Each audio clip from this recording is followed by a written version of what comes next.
Malawi Today. Gitsa poyambirira kuti ife Amalawi tipite kukumbukira IMF tifune thandizo lawo tinalifuniranje tidalifuna mukumbukira nthawi ifeyo tinali pavuto la forex. Katswiri wa zachuma komanso yemwe adakhalapo governor wa Reserve Bank of Malawi yemwenso ndi mtsogoleri wa chipani cha UTM padakali pano olemekezeka Dr. Dalitso Kabambe adabwisa gulu la mbiri usiku wathawu pamene amayankha mafunso osiyanasiyana okhuzana ndi chuma cha dziko lino mmene chikuyendera. Awa adacheza ndi Brian Banda ndipo anthu ambiri amamuyerekezera kunena kuti mmene akupangiramo zikufanana nzeru zake ndi bingu, komanso ena akumutcha kuti Traore wa ku Malawi. Koma mfunso nkumati, kodi Times imakonda kucheza ndi Dalitso Kabambe chifukwa chiyani? Kodi akuwapangira kampeni? Ena amafunsa motero, koma mayankho azonsezi akambidwa mmenemu, ndipo zambiri mwazimva mmene mtate ndikhale limodzi kuti timve kuti macheza awo anali otani. Brian kulikonse Amalawi anzanga amene mukutionera madzulo ano pa television komanso pa Facebook, enanso amene mukutimvera pa radio, kulikonse kumene muli, ndine Brian Banda ndi program yapadera kuchokera mu mzinda wa Lilongwe usiku uno. Whether you are in Malawi or around the world, kulikonse kumene muli mwatilemekeza kwambiri madzulo ano, we are going to have a candid discussion on the state of our economy. I'm profoundly honored kuti ndikhoza kukhala ndi Dr. Dalitso Kabambe amene anakhalapo governor wa Reserve Bank ya Malawi, koma tsopano ndi president komanso candidate wa chipani cha UTM pa masankho amene akubwera pa 16 September pano. Bungwe la IMF layamba layimitsa kale dongosolo limene amalicha kuti Extended Credit Facility ECF pa 14 May mchaka chimenechi cha 2025. Kodi chachitika nchiyani? And what does this mean to the economy? Nanga kuyimitsa kwa dongosolo limeneli kukhudzani bwanji inu Amalawi?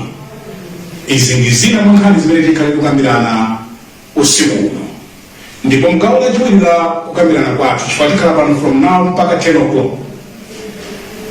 Ikathawa nawa tisekula malaini, inu mudzitimbira kuti mufunse ndemanga kapena mufuna mulankhule ndi Dr. Kabambe.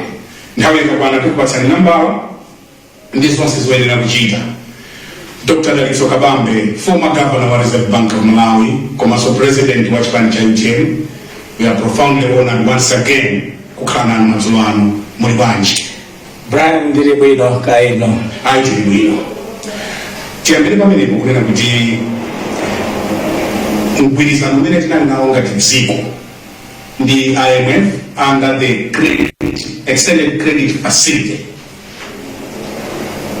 unachita automatically cease zonani pa 14 May. Chidachitika nchiyani? Inu mukuzimvetsa bwanji? Tiyambire pamenepo madzulo ano.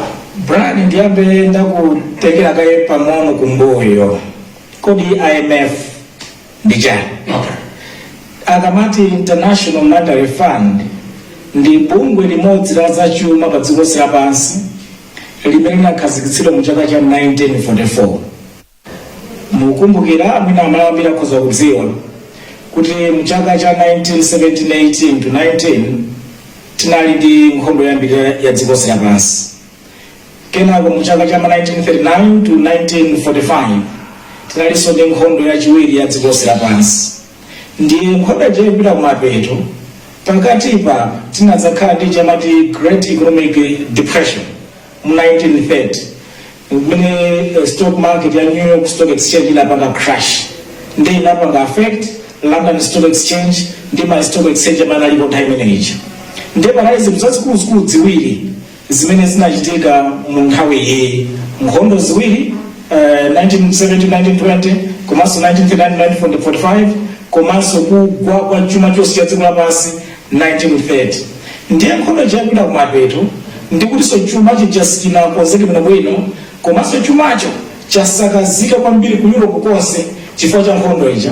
Kunali kuti nyumba zambiri, a lot of infrastructure in Europe was brought down during the Second World War, komanso ku Japan. Ndiye anakhala pansi ku United Nations anaganiza apange set up mabungwe atatu akuluakulu. Bungwe loyamba amalitcha kuti World Bank mu 1944. Kuyambirako imatchedwa International Bank for Reconstruction and Development, imene zasanduka World Bank itsogolomo. Limene ija bungwe limene analikazikitsa specifically kunena kuti mmene nkhondo ikutha maiko onse anaonongedwa kwambiri chifukwa cha nkhondo ku Europe makamaka Germany, England, France ndi naotero maiko amene aja amangeso. Ndi World Bank idakhazikitsidwa kuti amangireso maiko amene aja plus Japan ayimangeso. Komanso kukhazikitsa bungwe la World Bank 1944 anakhazikitsanso bungwe la International Monetary Fund. Cholinga chimene anakhazikitsa International Monetary Fund kwambiri inali kuti ziunika chuma amene chikuyendera cha maiko a dziko lapansi. Chifukwa chuma chikasokonekera mawu amodzi one stock exchange imene achita 1930 inakhuza maiko onse a dziko lapansi. Komanso mu 2008 tinapeza kuti chuma chasokonekera ku America chinakhuza maiko ena onse a dziko lapansi, amati contagion effect mu chizungu. Ndiye chuma chikasokonekera mawu amodzi chimatha kupangitsa kuti kwina konseku zisokonekere monga zinachita 1930 2008. Ndiye bungwe la International Monetary Fund analikhazikitsa ndi zifukwa zenizeni zitatu. Chachikulu chidziona kuti chuma cha maiko chikuyenda bwanji chisasokoneze chuma cha maiko onse a dziko lapansi, amati surveillance, economic surveillance. Choyamba imene khazika IMF. Chachiwiri chimene khazika IMF nchonena kuti chili ndi ma economists amene amathandiza maiko with capacity building. Adzathandiza kamati pena pake pakusokonekera pavunda sipakhala bwino alithandize dziko lija ndi capacity building upangiri wabwino wazati mwanjira ina amene aja makhanga ndi madokotala without borders amene amakhala kuzungulira dziko lonse lapansi ndi kumapereka upangiri kwa maiko kuti maiko aja akhale ndi ndondomeko zoyenera zoyendetsera chuma chawo kuti tsiku lina chuma chisagwe chisonongese chuma cha dziko lonse lapansi. Ndiye chachiwiri anachikhazikitsa IMF.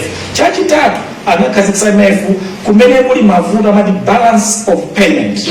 Kumene kuli mavuto oti mulibe forex, mukanika kulipira zakunja mwina mmene ngati kuli kwathu mafuta tukanika kugula tibe forex, tukanika kugula fertilizer tibe forex.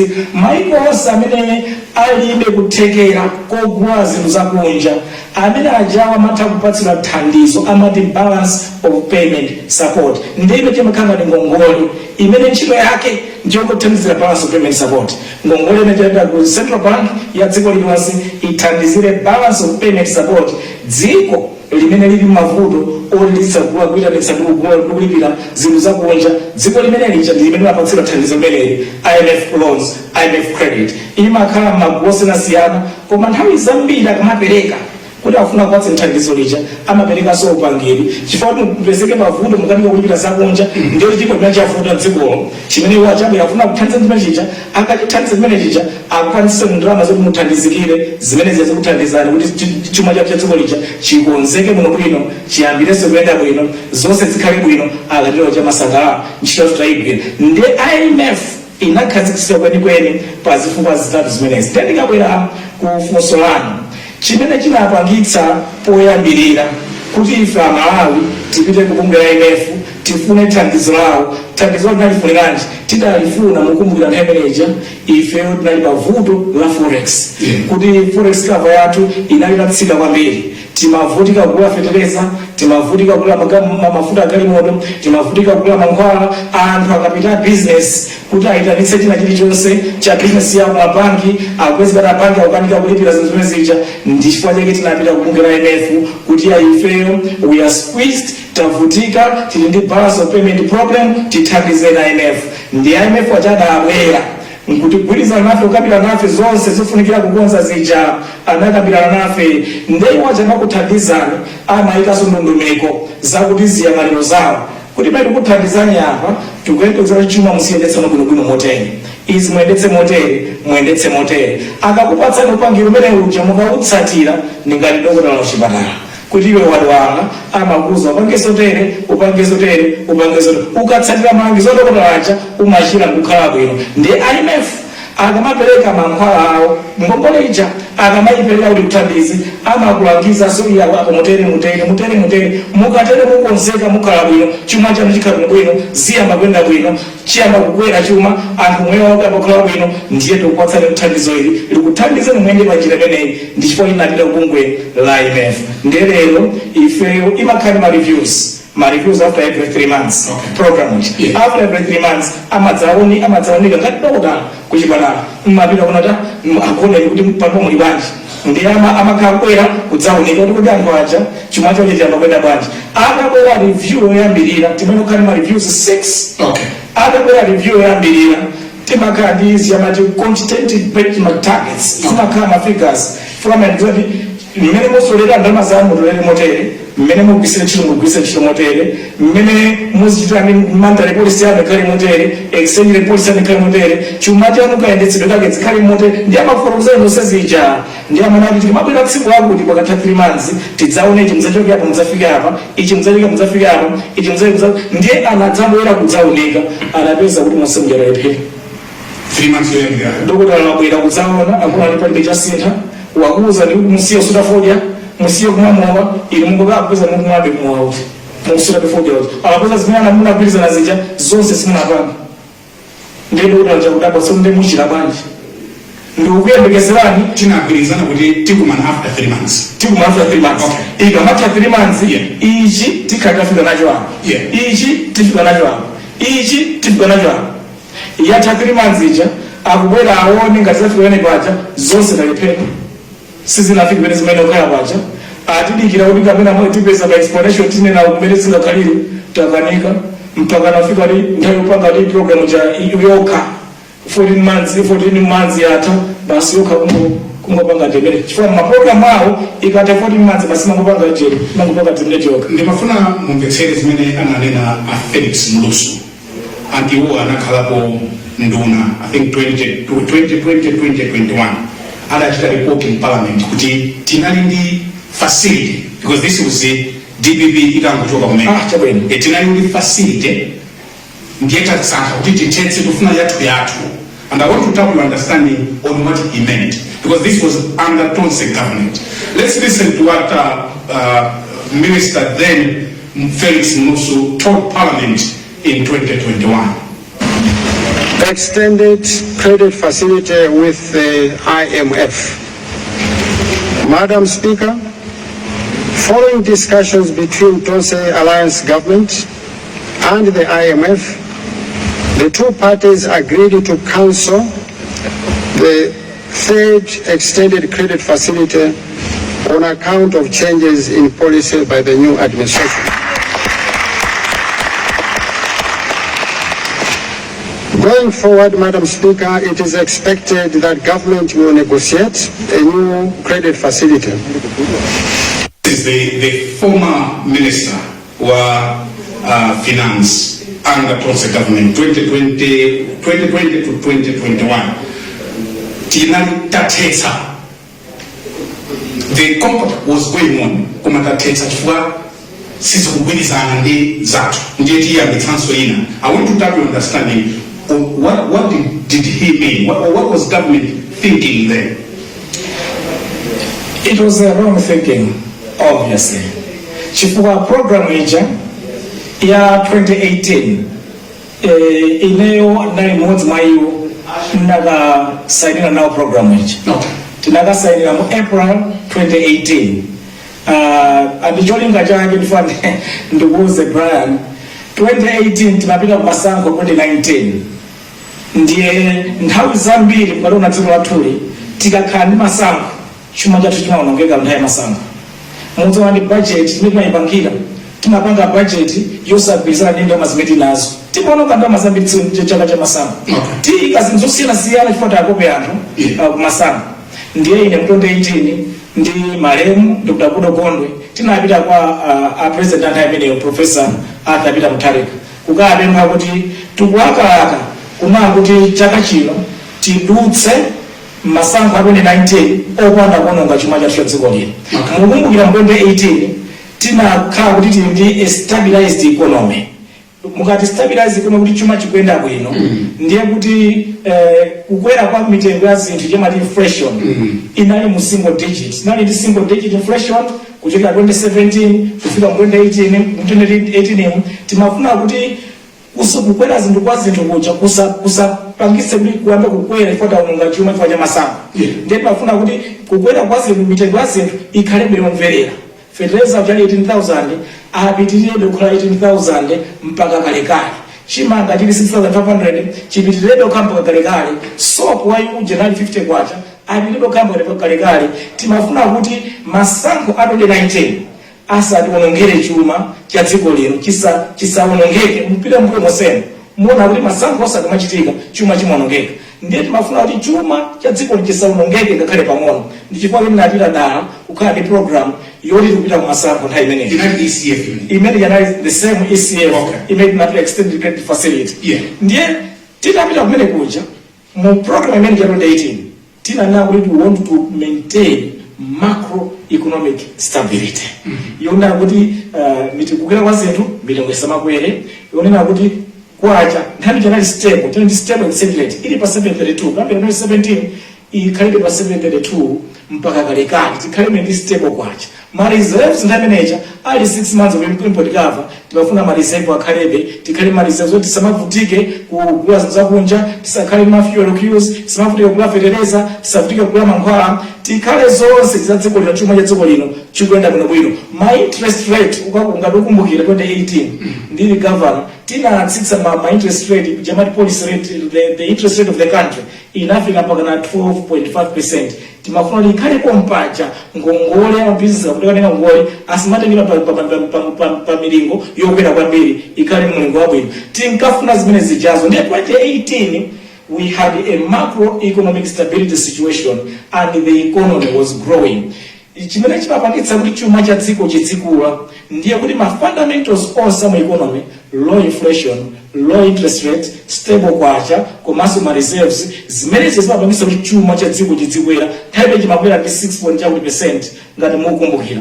Ndiye timafuna kuti zimene zichipitirire over time chifukwa chuma chikamakwera ndi chimene chimapangitsa kuti moyo wa anthu mdziko ukhale wabwino. Ndiye program imeneyi tinayipanga ndi zifukwa zimenezi chuma cha dziko lino chikhalibe chokhazikika komanso chidzikwera kuti moyo wathu ukhale wabwino. Ndiye objective ya program imeneyi.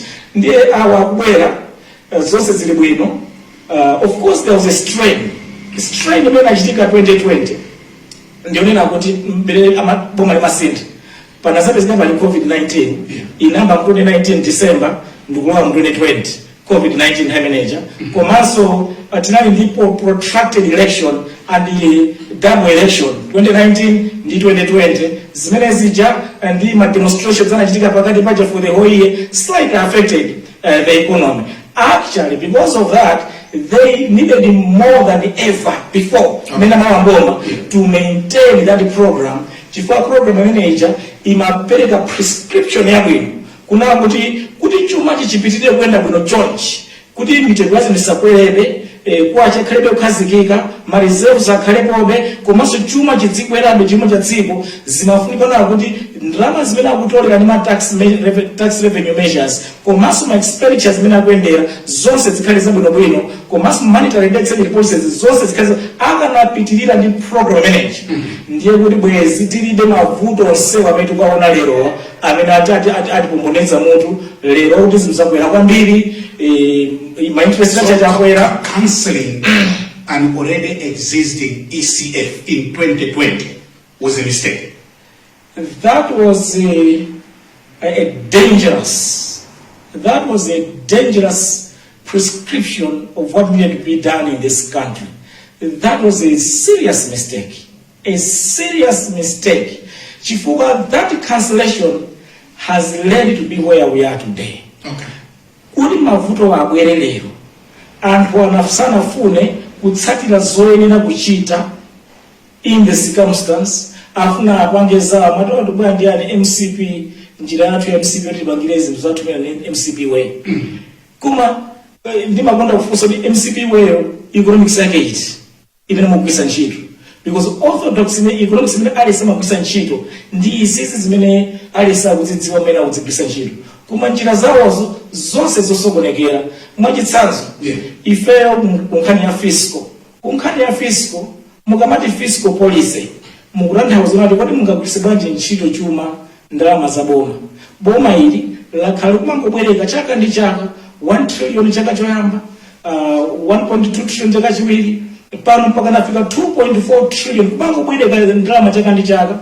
Ngongole ya boma choka 4 trillion mpaka na 16 trillion at the beginning of this financial year. 2020 ngongole namba 4 trillion kwacha 4 trillion kwacha. Okay. Pano ni 16 trillion kwacha tukamba chaka cha bomachi afuna abwereke 2.4 trillion chaka chino ndiye tukakwa ku 18.4 trillion.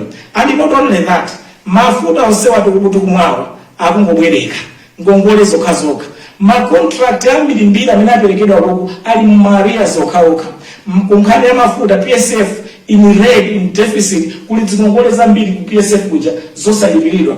Anthu akumwa tikupanga subsidize mafuta dziko lino, aku Zambia akuzama mafuta dziko lino, aku Tanzania akuzama mafuta dziko lino, aku Mozambique akuzama mafuta dziko lino, because our fuel price is subsidized. And yet if forex tilibe tikupanga subsidize for people in Zambia to come and get fuel from this country.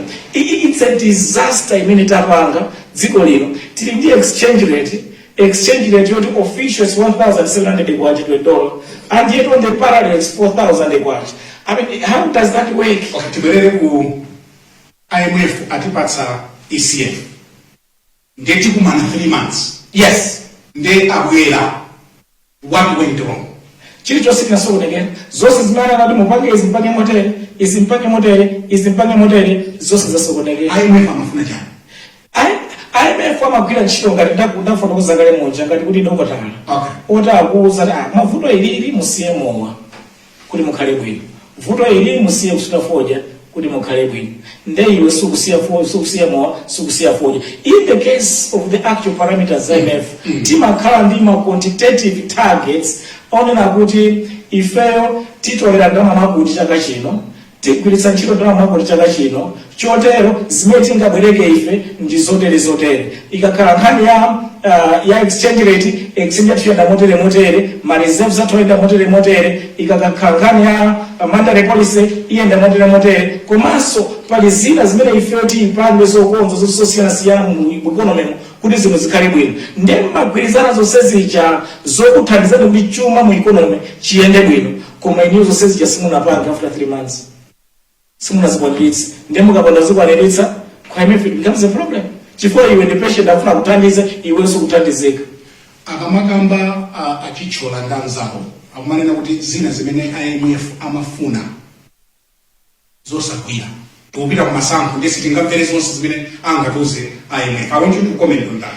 Brian, ndakhala ndikumanena za makhansas atatu a dziko lino. Ndiye ifeyo ndi ma local economists, local advisors to government. Timapanga advise zoyenera kuchita. Ndikuuze zinthu zitatu zija ndikungubweza mwachangu kwambiri. Yes. Munthu uli ndi nyumba, ukulandira 100,000 kwacha. Ukumakabwereka katapira wa 1 million kwacha mwezi ndi mwezi. Ukulandira 100,000 kwacha. What is going to happen to you? Iweyo ukulandira 100,000 sale pa mwezi. Ulinde akatapira mwina 20 million kwacha. Ndio kumakhalira mwabwereka cha mwezi ndi mwezi 1 million uzika kuthera kuti. Ukomoka nazo ugwanazo. That's the fiscal problem. Imagine nayo tili ndi zingongole zitapeza 4 trillion kwacha ngongole. Ife tukuwa kupesa 3 trillion kwacha za MRA, and tumakabwereka an extra trillion kwacha every year tukubwereka. Zikatifikitsa kuti ndi IMF akuna kuti you can't continue borrowing. Ukafuna kuti ukonzeke ukupesa 100,000 unonga 50,000 kwacha. Uli ngongole zambiri yamba kumabweza ngongole. Chifukwa amene ujayo amene akwatira 100,000 kwacha akononga 50,000 kwacha, 25,000 kwacha mwigwisa ntchito ukabweza ngongole, 25,000 ina akupangira business kuti ka income kacha kakula over time. Amene you over time munthuyu umoyo wake ukhala bwino. Koma the economics menda kandi kunena ndiona ndikweza 100,000 kwacha ndizikabwereka every month 1 million kwacha chonse ndikudziwa ndi ngongole ya 10 million kwacha akatapira. anthu andumbuze mwantundu wanji imeyo ngati ndi nyumba iyi palibe chimene ndingapindule. IMF ane audzakulangiza una kuti yayi sungapitire mabwereka 1 million mwezi ndi mwezi nkuyembeza kuti uzikukhalira bwino siya kubwereka ukupeza 100,000 live within 100,000. That was the instruction to IMF. Musabwereke sakuti amanene kuti anatuuza kuti tichite devalue kwacha ndi 40%. ndibwere kwacha kwemene ndinkhani ino. Okay. Ndabwera kaye kunkhani yoyambirira iyi ya ku fiscal kumana auza kuti yayi slow down and live within your means. Okay. Imene ndiyambirira. The problem imakhala ku fiscal chifukwa ndimene mabwesa mavuto asemanena akaze kuti that's the poison that destroys our economy. Chifukwa boma likanena kuti ife tapeza 3 trillion tukabwereka 1 trillion kapena chaka chino tukabwereka 2.4 trillion zobwereka zikutanthauza nawo kuti kumabanki kuja ndalama zonse zili kumabanki zonse ma savings amalawi ma pensions amalawi zonse boma likasesa ndalama zonse zija zibwere ku Capitol Hill. Koma Capitol Hill expenditure nthawi zambiri 70% imapita kugula zinthu zakunja, akagulire zima TX magamoto zinamayendera kuboma kuja, akagulire makompyuta, agulire mipando yawo ino furniture, agulire fertilizer, agulire mankhwala, ndi 70% imakagulira zinthu zakunja. Ayendere sebombo maya tiketi, agulire mafuta galimoto, macontractors ambiri ndakunja apatse ndalama equipment, plant and equipment yakunja, ndi ndalama zambiri zimapita kunja. So two problems. Mukabwereka kwambiri ngati boma. Mukabwereka kwambiri ndiye kuti mukazitenga ndalama zoziyende banking system, mapension, savings anthu, private sector mwayipanga paralyze. Singatese kubwereka ndalama kumene kuja chifukwa mabanki yacha apereka ndalama zonse kuboma, ndiye you are killing your private sector. Secondly, muine nayo yukabwerekedwa mabanki kumalawi. Ndiye kuti ngati muli savings ku banki, muli pensions, zonse zija zonse azibwereka boma. And their bank amakombera kwambiri. Mukamanena banki mupanga mapindu ambiri, mupanga mapindu ambiri chifukwa ndalama zija amazibwereka na boma. Ndiye boma is risk free. Akabwereka 2 billion ka interest 10% zonse ngwapatsa kata 90 days treasury bills and so forth. Ndiye mabanki ajama amakhala chi customer chachikulu chakhuta bwino boma. Atibwereke ndalama chikamabweza interest mabanki so akulemera mbali nani. Pamene chifukwa chake amanena kuti chuma chikuvuta akulemera ndalama banki okha because amabanki ali ndi good customer akubwereka ndalama. Pamene ndalama sezija mwazichotsa mu economy moja ama private sector palibe wina lesangathe kuzibwereka ndalama zija because it's now empty. Ndiye ma business ambiri amalowa pasi amasokonera chonsechi mufuna kuti ma private sector akupangire na kulembere na anthu ntchito pamene ma business alowa pasi. Ma private sector akutulutsireni katundu ambiri to grow the economy mwapanga paralyze sangathe kupanga zimene zija. Ma private sector mwandu zinapanga export zambiri kunja akubwereseni forex mwapanga paralyze sangathe kupanga sezija. Mapeto wake ndiye kuti economy yonse imatsika chifukwa ndalama zonse mwazichotsa mu economy mwakali kwatsa boma limene silimapanga grow that money mwalanda amene akanapanga grow that money a private sector, and in the process your economy collapses. Nchifukwa cha kwenda 2020 uzafika pano economy ngapoti yakwenda by 1%, 2%, 1%, 2%, and this is the first time in the history of the Republic of Ghana since 1964 for a 4-year stretch where the economy was growing between 1% and 2%. This is the first time, and the MCP government should check the record. It has never happened in this country for a 4-year stretch. This economy is going to grow by 1% to 2%. First time, it's going to grow by 4, 5, 6%. Haya malima bingu mpaka inafika 9.8%. China, tungo wata chisanzo cha China mu 1964 per capita income yati matenga kuti zimene munthu amapeza on average pachaka inali $163. Ife kumali kundili pa $210. Kutanthauza kuti per capita income yo Malawi inali yolemera kuposa China 1964. Lero the 61 years down the line 2025 China per capita income ndi $17,000 per person. Malawi ndi $510 per capita per person. Tangochoka 210 kuzafika 500. What a shame as a nation that we haven't done better. Koma chipangitsa kuti nozimuziyenda bwino the private sector. That's why they call them the engine of growth. boma likanali kusiya ndalama zija sili kumatenga ndalama zija, ma private sector could be using that money to do various business and grow the economy. As they are growing the economy, they are growing the wealth of the nation. Kuma mukamabwereka kwambiri mkwalanda a private sector ndikuisa chino kuti agwisa chino ndalama zija. Chachiwiri ndanaudi this is a poison of borrowing. Chachiwiri chona kuti ndalama zija tikazitenga tikamakagulira zakunja, it means kuti titenga kwacha mabanki munja tisintha kukhala ma-dollars achitika bwezi zakunja, ndiye kuti ndalama ichaso kuzasesa ma-dollars wose in the economy. So it has two tough problems. Kuchosa ndalama zija mwapanga tinayi na private sector, mukakagulira ma-dollars muchosa ma-dollars wose, ndiye kuti kwacha nayonso ili mavuto ili under pressure. Nchifukwa kanthu mafunso kuma ino 2020 forex 96 months of import curve. 2 years down the line you say Gerard yapita kuti chifukwa ina kuti mmene makabwereka ndalama mu banking system moja ndikugulira ma-dollars onse mwasesamo ndiye mwajanuka ndikane nkhuku yemwe mazira ake ikwamba kudamba kuti mazira ngachali kuti utamaweka mazira chifukwa wakabwereka ndalama wadzigwisa ntchito kule azakunja ma-dollars onse acha mu system kenako kwachamba kusunda kuti kwacha ichoke pene pa 732 pa mafikali 1000 chakuti pa official 4000 5000 pa parallel chifukwa chena kuti boma inatenga ndalama sezi chakudziwononga ndi chifukwa cha IMF anapanga advice musabwerekenso ndalama zambiri from the market. They wacha anakanika anabwereka anauza kuti exchange rate yanu ipange motere anakanika. Ndi malangizo amene timakhala kunena kuti malangizo awawa ndiwo kuti munthu akhale bwino, chuma chikhale bwino, koma mukapanda kumvera malangizo acho IMF unasamanga kuti osamva itani timuleke tione kuti zimthera bwanji ndi kusamva kwake. Ndiyengezere mbali ya exchange rate. Exchange rate. Exchange rate nekhani yovuta kwambiri brand. Exchange rate mukaona kwacha yathu ija, especially now kuti alimi akugulitsa fodya. Alimi aja akugulitsa $3 yawo, $2 yawo, akugulitsa fodya uja. Koma no alimi aja kuti alipidwe ndalama zawo zikuyenda kudzera ku mabanki. Akaisintha pa 1700 kwacha to the dollar.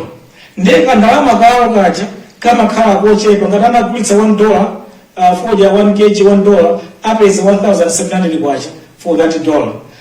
Akanagulitsa pa parallel market akanakapatsira 4000 kwacha 5000 kwacha. Mwamona mulimi wawo jinafodya miti kumuphera, mulimi wafodya tikumupha kwambi tikumupweteka. Mamuda kanapeza 4000 5000 kwacha akwenda ukalipida ku banki akumirizidwa ukalipida 1700 kwacha. In your brand mukana CEO wa Limeriff mwatumiza fodya kunja $100 million wakumwa mutumiza kunja minimum mutumiza kunja $100 million ndalama imene chakadzera ku official market mupatsidwa 170 billion kwacha. Koma na account ndalama jamaipeza yadzera ku parallel ikanakhala 400 or 500 billion kwacha. Ndetaganiza you are the CEO of Limeriff uku 500 billion kwacha, uku 170 billion kwacha. Isn't that criminal? Isn't that criminal policy? You know you are penalizing your exporters. My exporters are mukapanga penalize. Pamene wina amene afuna akagula chinthu chakunja ndiye wadzera ku banki akachigula chinthu chija ati 1700 kwacha to $1. Pamene awawa akupweteka kufinyika awawa enawa to them it's an advantage. Chifukwa fertilizer joba yana machitsanzo fertilizer pa global market is about $30 per bag. Ndio kana $30 per bag ndikupanga kaketa 1700 upeza fika ndio mvere afisha 1000. Koma ukapanga pa parallel market upeza 150,000 kwacha. Ukapanga parallel market ndiye kuti fertilizer mtengo uje ndikugula 150,000 kwacha ndi mtengo ogwisa ntchito exchange rate ipa parallel market. Ndi alimiwa akugula zinthu ma inputs pogwitsa mtengo upa parallel market akamakagulitsa zinthu zawo akugwisa ntchito mtengo wa official tikuwapweteka alimi athu tikuwapha limene mwina amalawi akufunsa madzulo. Do we need ECF? Tikufunika ulangizi wa IMF kapena tikhoza kukhala patokha? Because ndakonza ndikale ukamamvera mmene akuyankhulira kuboma zonse zimene amatiuza sitikadata kuchita, so we manage it on our way. Tikwanitsa kuchita tokha, because pakumakhala ka sentiment kuti anthu awawo akutilangiza zoti sitingakwanitse, tikupita kumasankho ndiye sitingamvere zilizonse. Munjira ina afuna aonongebe chuma cha dziko lero, chifukwa tinapita kumasankho timaononga chuma cha dziko, ndiye afuna chuma chija achionongebe. Koma ndingonena motere Brian nawo kuti munthu akufunira zabwino achimwene mukapitisa mwamoyo muli ndi vuto la liver mufa, ndiwe kuti ineyo ndikudana ndi dokotala ndikumusiya dokotala ndizipanga mmene ndikufunira, ndiyofuna zikitabe kumwamowa uli ndi vuto la liver. Ndanena kana kuti maiko amene amapatsidwa balance of payment support ya ECF amakhala maiko amene ali ndi vuto ya balance of payment. Akuvutika agule zinthu zakunja, agule fertilizer, agule mankhwala, agule fuel, akuvutika alibe ndalama zoti agule zakunja. Amene aja ndi amene bungwe la IMF limawathandiza ndi balance of payment support. Ndiye mmalizeko ndiyo mmene wanenera utaliona dziko lathuli anthu ali mafuel akugona mafilling station, tikukanika kugula mafuta, tikukanika kugula mankhwala, tikukanika kugula fertilizer. Anthu ambirimbiri mabanki mapempha mabanki awalipirire mabizinesi sawa ima akukanika kugula zinthu kunja. Ndiye wina munzeru zake akuti nesi ndifuna thandizo la ECF Brian akukaniza namene governor Reserve Bank poyankhula lero ku Mount Socho Hotel ku all inclusive conference ya Public Affairs Committee akuti ndalama zakunja zikubwera ngamwe Brian akonda mwala akuti Brian nthawi zambiri ukakhala ndi program ya IMF imakhala timati IMF akupatsa ndalama mukutsata zimene nazija chuma chanu chikuyenda bwino, imakhalanso signaling effect ya maiko mabungwe wonse amene amathandiza maiko a dziko lapansi. IMF ikachoka mabungwe onse aja amasiya kuthandizana. Ndiye also this year tili mavuto akulu atatu. Number one ndiyo kuti foreign policy ya dziko la America amene amathandiza kwambiri foreign policy yawo yasintha. Panopa mwaona kuti USAID funding yake yatsika kwambiri, ife timalandira ndalama zambiri about $160 million chaka ndi chaka dollars zochokera ku dziko la America through the USAID. Sitikutsola ndalama zetu pano kwandira zingati pano komano mmene zikukhaliramo zikuoneka ndalama zimene zija zapita. Komanso foreign policy ya between US and EU my European countries afuna apange invest so much in their defense as they support Ukraine, and as they do that many countries in Europe now are cutting back on their aid in order to show up their defense spending and support to Ukraine. Panopa sitikukhulupirira EU as they are cutting back their aid would give more money to Malawi. I don't think so. And in many cases, they give more money when you have a program with the IMF. Now the program is not there. World Bank, now that IMF has officially cut the program with Malawi, World Bank will follow suit in the upcoming support will be going down. So I don't see where the governor is saying we're going to get money from. And in any case, what it means is, if they want to go and apana tukuna mafuta abile kubadea abeleke kaleta through that letter of credit abeleke hapo tukungokhanda kubeleka. What it means is sizikhala zoti ife tapanga drama kugulisa zinthu kunja tukapitiriza kubeleka.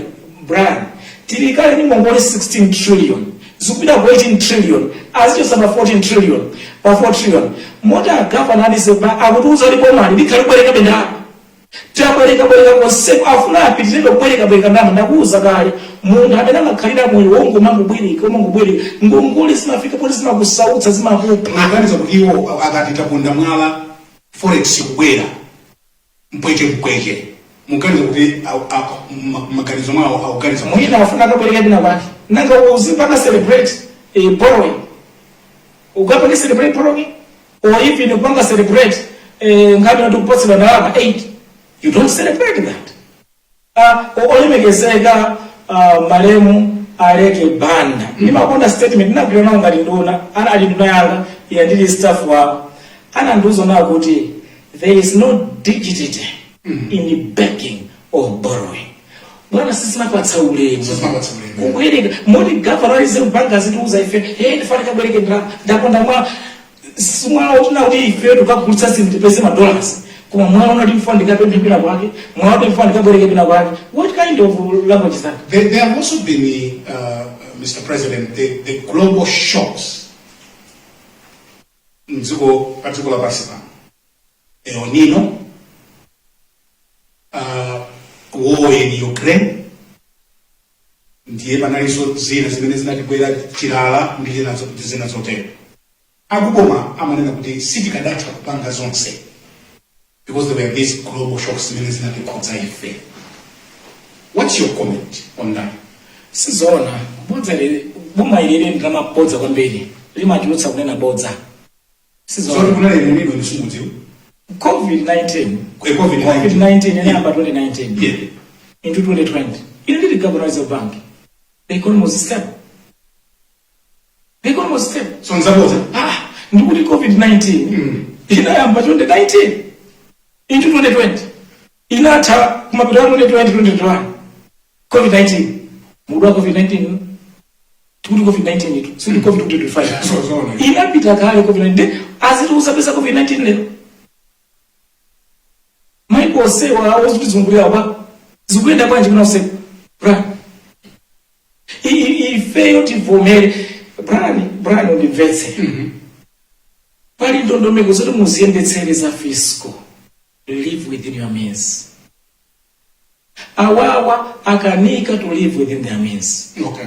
Chimene chikuchitika kuboma kuja chimene chikuvuta anabwera mboma anapeza wage bill pa 37 billion kwacha alemba asibale yawo kudzadza ma PS kanda ngati ma directors kanda ngati mapwefu kuma embassy ku anthu mbwe wage bill ija inachoka pa 37 billion kufika pa 110 billion kwacha pa mwezi.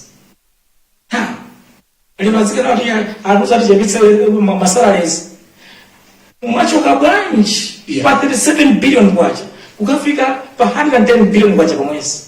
Chikono malimba ndosewa zibale anu wache mwali anu ndani osali yese muthu wose mufuna yese akhale PA ku state house kuli anthu close to 1000 kudi akutani ku state house anthu mayetu pasimosemu mwadzadzana ndi aime pakuuzani kuti wage bill yanu yakula chifukwa imaraye handikutolera 3 trillion ikatola 3 trillion mukulipira zinthu ziwiri mukulipira masalari mukapanga 110 billion anuwa pa chaka it's about 1.4 trillion mukulipira masalari and then my interest payments kwa kumubwereka another 1.6 trillion mukulipira my interest payments zinthu ziwiri ndalama zimene zatolera imaraye mukulipira zinthu ziwiri akuwakuzona kuti the right thing to do, downsize your public service. Chosani na usiwa ministry mkwena mukale now in the public service. You don't need, mulima ministries 18, you don't need 74 PSCs. Mulima ministries 18. My PSC more than 74. More than 74 PSCs. My directors, you have over 1,000 directors. And yet my ministries 18. My departments can check my 60 my directors are selling TX. And mumpa service at 1,000 liters per month. Mafuta baseo. Kuma mchipoto seti kwa mwima PX and materials. Mungapo tse mafuta uchuka kwa mbili. The IMF wa kuzani downsize. Trim up to be within your means. Ndifu kuna is no sense of food IMF. Stingazi kwa needs. Tupita masaka. Mukonzeka bwanji kuma embassy kutachepetsani anthu kwina kuli 15 kwina ku 20 kwina kulicha angoponda na mapazi tachepetsani anthu kuti sazokunda kwambiri sitingazikwanitse zimezi ziti ndi mukonzeka ba because in the end mukupezeka kuti likoza kupezeka boma limene likoza kuchita trim wage bill boma limene libwera pa 16 September lilibe choice. We have a precarious situation here in Malawi. Tukuti ndalama zimene mwanaitolera mukulipira zinthu ziwiri. Ndiye kuti simungagule fetereza, simungagule mankhwala, anthu sapita ku school, anthu satani, misewu simukonza. You have to take that tough decision. Onse amene you don't need in the civil service, you must train. For you to balance up the books, you have no choice. Because that's what I'm saying. When you have that kind of government, you have to multitask. You have no choice. Okay. You have no choice. You have to make tough economic decisions. Yeah. You have to. I think it must be asked. The way you came, you must go the same way. That's it. Okay. That's it. Yeah. The way you came, you must go. I'm a controller from a bedroom. You need to discuss and agree. Let's set it here. You can't remain with that kind of wage bill and expect to sort out the economy. You need to work on the economy. Tafika 137 billion. Tafika banchi. Yeah. Nakasi MCP inalikunja kwa boma zaka zambiri. Inachoka mboma 1994. Ndiye mwera 2020. Ndiye zinalikuta kabu desert ndaya Itali. Achemwali bwera. Achemwene bwera. Ndemwe. Tose tien. Sunde barracks yose tien. Tipite bwene. Tikaje. Mapwevu kwevu. Imsimu mazimba mezi manimda moja. Kutakata kwa rangu ulemba mbindira polisi. Abwesa umoja. Sisi mafeka zimezi. Maofisi muzambi pali director kale yes sunhani tambulisa director nzana pali director sunhani tambulisa nzana. That's what is happening in the offices. Ndi anthu angabweretsa ambiri mbiri in the offices position not original pale mtu mmodzi lero pa 5 position imodzi imene pale mkamu mtu mmodzi lero kapena kwa zeze mupile mukapanga check Brad, what's an example? You know the PS alipo over 74, my ministry is 18. A PS is a controlling officer of a ministry. Now you have 18 ministries. You have 74 PSs. What does that mean? You have 2 or 3 people at one position. And for no reason, Komali yesemu mkulile mathematics, ayesemu process mafuta mbili mbili. Simple no, and muzima IMF kuzalia ichebetsani. Izizi chebetsani, aba chebetsani. How is also zofuta kusitingazi kwa needs? Sitingazi it. How do you solve the problem of that kind of a patient? Odu kumuangiza saa ufuna kumva. Ndiye ifeyo mukata kadi kunenera una kuti chuma cha dziko lino chidzafunika pa 18 pano uchiganizira mozama kwambiri kuti chikonzeke. Ndakamba za arrears ngongoleli yako pali dzima arrears mbwe all over the system. Exchange rate ndi official 1,700 then parallel 4,000. Who in his right sense of mind angakaika drama ku bank angalasi drama zake so IMF yana kuti taganikana. This system has automatically expired. Chifazimile nakuizana sisi kuteka. What is the consequence of this decision kwa mtu wamba kumbalajana kapena ku kwate kutende kwa kutembe zimkhudza bwanji zimene zizimu bonga tafotokoza kale kuna kuti ECF program ija imafuna ikonze chuma cha dziko lino zinthu ziyenda bwino dziko lino ndiye mmene yachoka ECF yo zinthu zimene sizikonzeka amafuna kuti chuma cha dziko lino mitengo ya zinthu inflation itsike mitengo ya zinthu samakwere mungayikwerera pano ali yeso tsitsani mphamvu yako aja zinthu nkukwera. I am a kutazana kukonza mavuto wanu. Okay. You are not supposed to bana kuti kuuza ndipo vuto wanu mwali panganoka. Okay. Mongera nena moja kuna kuti vuto la nkhani ya kwacha. Likubwera chifuna kuti inuwe mukukanika. Aha. Mukukanika kuti musiye kupanga spend and borrow from the fiscal side. Okay. Mukamakabwereka ndiyo kuti madollars onse mukachosa mu system mukupangitsa kuti pakhale wage pakati pa official ndi parallel. Ndiye chinthu chofunika kuchita ndi musiye kubwereka. Koma ngati simukasiye kubwereka muigwetse kwacha. You have no choice. I see. You either have to stop borrowing Okay. or ukagwetse kwacha. Ndiye munthu wanzeru ngati ine sindikafuna kugwetsa kwacha. Ine ndifuna kusiya kubwereka kuti madollars aja tisatengeso in the banking system, tasiye the banking system. Mukasiya madollars aja paokha chose mukatengaso amayamba kupanga grow. Amayamba kupanga grow. Akamapanga grow, private sector msabisa ntchito ikupanga na business yao akubwetsani mu forex, the economy is moving. That is the right way. Komano ukakhala kuti phaya ine sindifuna kusiya kubwereka drama, then kwetsa kwacha. You have a choice. Ndi IMF amakubuza, you can do this or you can do this. You have a choice. Ndiye IMF imakupatsa ulangizi wabwino. Ulangizi monalipo pano ndodali munthu aimeti makatenga program eneyi tinali ndi mavuto akusowa kwa forex, tinali ndi mavuto akukwera kwa zinthu, tinali ndi mavuto unakuti interest rates zakwera, tinali mavuto chuma chathu chadziko chikwanira kukwera. Ndiye mmene programu yachoka mavuto siyaja amafuna ndi program atikonzere mavuto jasakonzeka.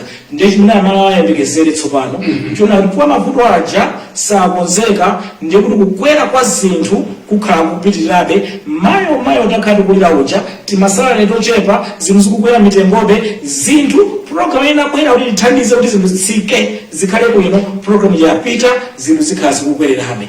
Program inabwera yoti ithandize ife kuna kuti ma interest rates atsike, ma interest rates atsika onse nali ngongole mabanki la nyumba ngongole zawo zonse ayembekezera ma interest rates akhala kukwera.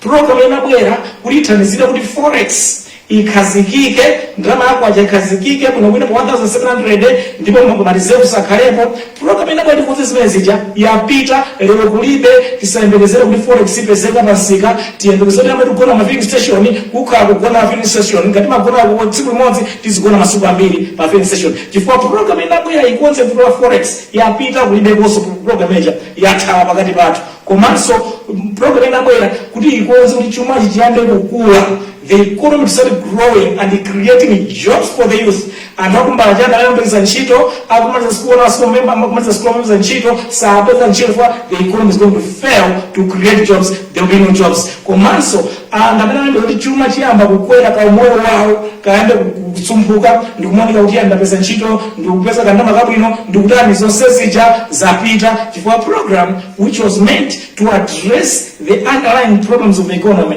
akuwaza chuma chathu tipanga achieve macroeconomic stability zinthu ziyenda bwino zonse zapita. A business anambo zoti akhandi a favorable macroeconomic environment yoti mabusiness apange bwino azipita patsogolo, a business onse ali mmadzero mabusiness ayembekezerenso kuti chuma chiyenda bwino. Kuchoka kwa program iyi kubweretsa mavuto osautsa amene achiwasewa kuphatikizapo amati pasaka thandizo ka balance of payment ndiyo kamene kaja kapita nanena za signal effect kuti mmene abwera iwowa abweranso ina ambiri kuzatithandiza osiya chanapo kuzatithandizaja onse kulibe sabweranso ndi mavuto okakandikulira kokokambakana kuma elections wo. akamakamba IMF akunena kuti zakanika aboma akunena kuti takambirana kuti tisiyane timvereziti. Brian ndinadzanena pa interview ina ndi iweyo nanena kuti a president Chakwera ali ma choices awiri panopo ndilimbane ngainza masankho zachuma, forget about it. The economy, I should forget about it. I will sort it after election. Kapena ndikuonse chuma cha dziko anthu anga avutika kwambiri azunzika kwambiri ndakonzere chumachi zikonzeke kuti no ine khandi akandisankha kasakanisankha I don't care koma ndikuonse chuma cha dziko. Then nanena kuti akonze chuma cha dzikoli zimatanthauza nawo kuti civil service ija ayipange trim to size. Okay. And I said that at this point, the president doesn't have the guts to do that and he will not do that. I mean, now what he asiye kuyenda locally and foreign wise. Chifaka yenda, he's spending more money and the whole civil service isiye kuyenda to control expenditure. Yeah, but- Nina kuti zimenezo ndi masankho sangathe kupanga chifukwa akuena apite akapenge campaign azikhala kuzungulira dziko lino ndesa akwanitsa komanso noti akuena kuti achepetsa anthu ambiri maembasi apange trim ma cabinet ministers apange trim monse mwachepetse zimenezo sazikwanitsa because that's the cure that the economy needs. Koma zimenezo sazikwanitsa ndechifukwa sazikwanitsa pa machoices awiriwa asankha kuti chumachi kagwerenuko amalawi zanizo mukukutika mulira mpaka ma elections ine ndile mfanekeza masankho akawa ndikawina ndizaoneza chuma ndizimene anenatu lero ani wamba maonga nakuza cha ndamenewa lero apherezeka kuti boma nakuti IMF zodi ife tiyenda kulimba nakukoza za chumazi zimene zifogena about tisazonalizabisa masankho pano tipange kale za masankho tiyende titipule tipange metikatotera tiwonongebe chumachi mpaka na masankho tikawina ndeti zako zakhale pasina nefu tithandizeni kukonza zimanena kupano ngati mwango tipeza kumene tili katikati mwa Times Special with Dr. Dalitso Kabambe, former governor wa Reserve Bank ya Malawi, komanso president wa chipani cha UTM, amene swayimire chipani cha UTM pa 16 September pano ngati presidential candidate. Tikhala ndi breki ndipo tikabwerera ku breki titenga mafoni anu ndemanga mutipigira pa 088-427-2000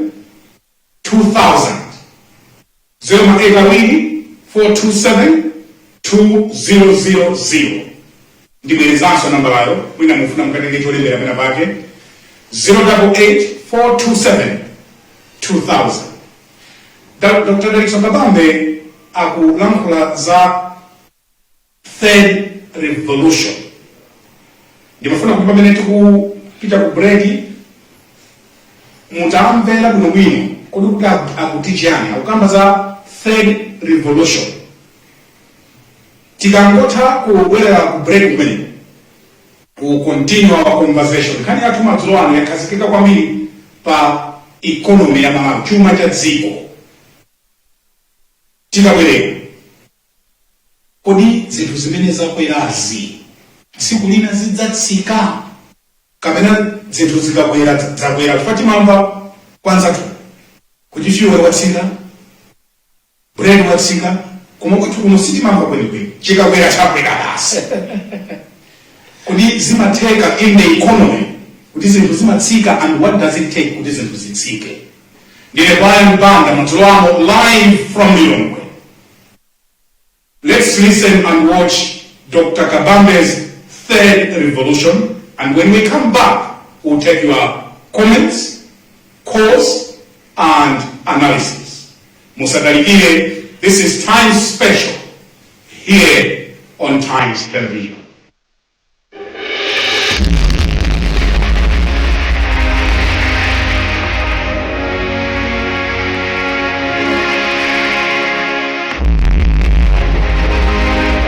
Kuza mbili amalawi akhala kugwira ntchito yokalafulagaga koma tikutukuka pachuma adakali maloto chabe.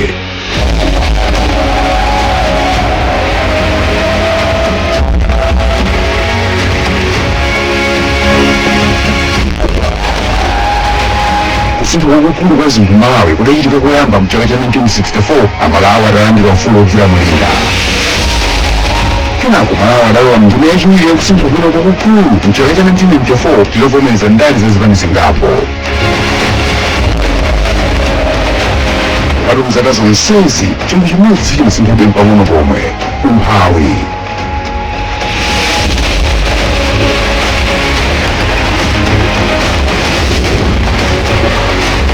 Tsopano kusintha kwachitatu kwafika. Kusintha komwe kudzamutsa dziko la Malawi ndi nzika zake mu msinga za umphawi ndi kutika pa ulendo wopeza chitukuko ndi kusintha kwathunthu.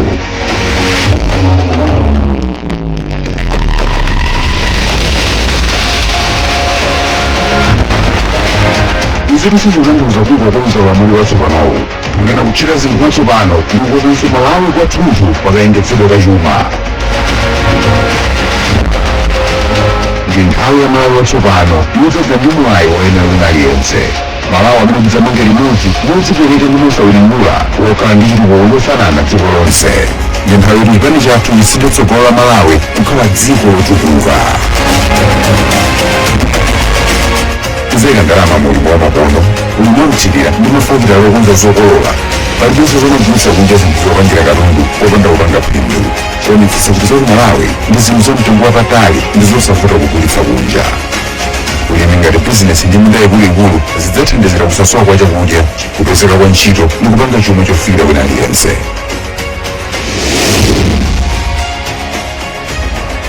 Kwa nthawi yayitali chuma kuchokera mzachilengedwe zathu chapindulira anthu akunja.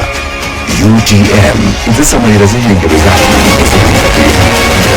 fakitale ndi kugulitsa zinthu zopangapanga ndi cholinga chopezetsera anthu ntchito ndi kupanga chuma cha dziko.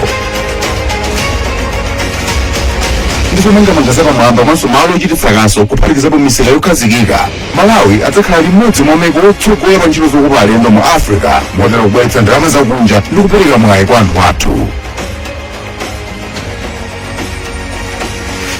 Tidzapanga mafakitale opanga dziko la Malawi kukhala lodzidalira kuchokera kuzomba nsalu mpaka njira zamakono kuchita zinthu. Tidzapanga zinthu kuchita mokanaulo ndi kugulitsa kunja kupanga ntchito zosawerengeka. Nthawi yomangoyankhula yatha ndi nthawi yochitapo kanthu. Usiku wotatu pa chilipo cha zinthu wafika. Tsogolo lanu, ufulu wanu pachuma, Malawi wanu.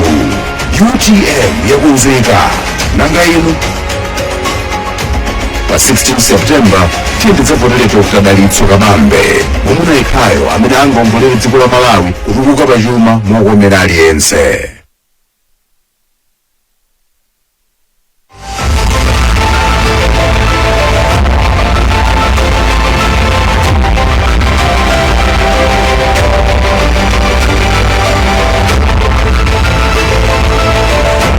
Malawi uli musongodalira chabe kupeza chakudya chathu cha tsiku ndi tsiku ndi maziko komanso gwero la zambiri umadyetsa anthu athu, umayendetsa chuma chathu ndipo umapezetsa ntchito 80% ya chiwerengero cha anthu mdziko lathu. Koma kwa zaka zoposa 60 takhala tikudalira njira za ulimi zoti sizigwiranso ntchito. Ulimi wochita ndi manja, nthaka zoguga komanso kudalira chabe mvula zatibwezera mbuyo. Zokolola za mbuma patani imodzi kapena awiri okha pa hekta. Zotsikiratu kuyerekeza ndi matani 6 omwe tingakwanise kukolola ngati dziko. Nawo alimi athu amagulitsa zokolola zawo popanda kuzisintha kukhala katundu osiyanasiyana yomwe angawapatse phindu lochuluka. Izi zimapangitsa kuti agulitse zokololazi pa mtengo otsika kwambiri zomwe zikuwalepheretsa kuchoka mu msinga za umphawi. Nkhani si ya ulimi chabe ndi nkhani yokhudza kusokonekera kwa zachuma, ndipo chotsatira chake Amalawi oposa 5 million amakhala ndi njala chaka chilichonse. Osati chifukwa choti tikusowa malo olimapo koma chifukwa chakuti takhala tikusowa utsogoleri oganiza mozama ndi mwanzeru zogwiritsa bwino ntchito nthaka yabwino yomwe tili nayo. Kwa nthawi yayitali zinthu monga katangale kulephera kugwira bwino ntchito ndi kusakwaniritsa malonjezo zidachotsa mphamvu ndi kuthekera kwa ulimi kutukula miyoyo ya anthu komanso chuma cha dziko lino. Anthu anataya chikhulupiriro ndipo zinthu sizikuyenda.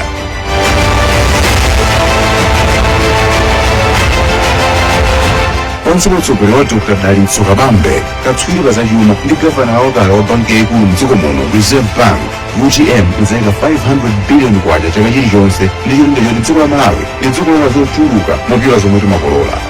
Tidzagwiritsa ntchito ulimi wa makono ogwiritsa ntchito zipangizo za makono. Padera usiku uno ya Times Special. We are having a candid conversation ndi Dr. Dalitso Kabambe. Mangofuna ndinene kunena kuti if at Times Television ndi ife otseguka nanunso ngati muli ndi zokamba za economy, bwerani mugule nthawi pa television mwafotokozera Malawi. Fuka mene akuzomanena kuti koma akabambewa kuti atani pa TV pa. Inunso kandi na MCP, kandi na APP, kandi mu ATPP, bwerani tikambirane za economy pano. Monga mene achita Dr. Kabambe. Ndikulandeni kugaula chiwiri komanso omaliza madzulo ano. Ndathokoza kwambiri Brian. Zinthu zikakwera kumalaiko zimavuta kutsika. Kodi ndizotheka ndimapereka chitsanzo cha midzi mwakuti muli sopo ina mati Nima? Yes. Nima.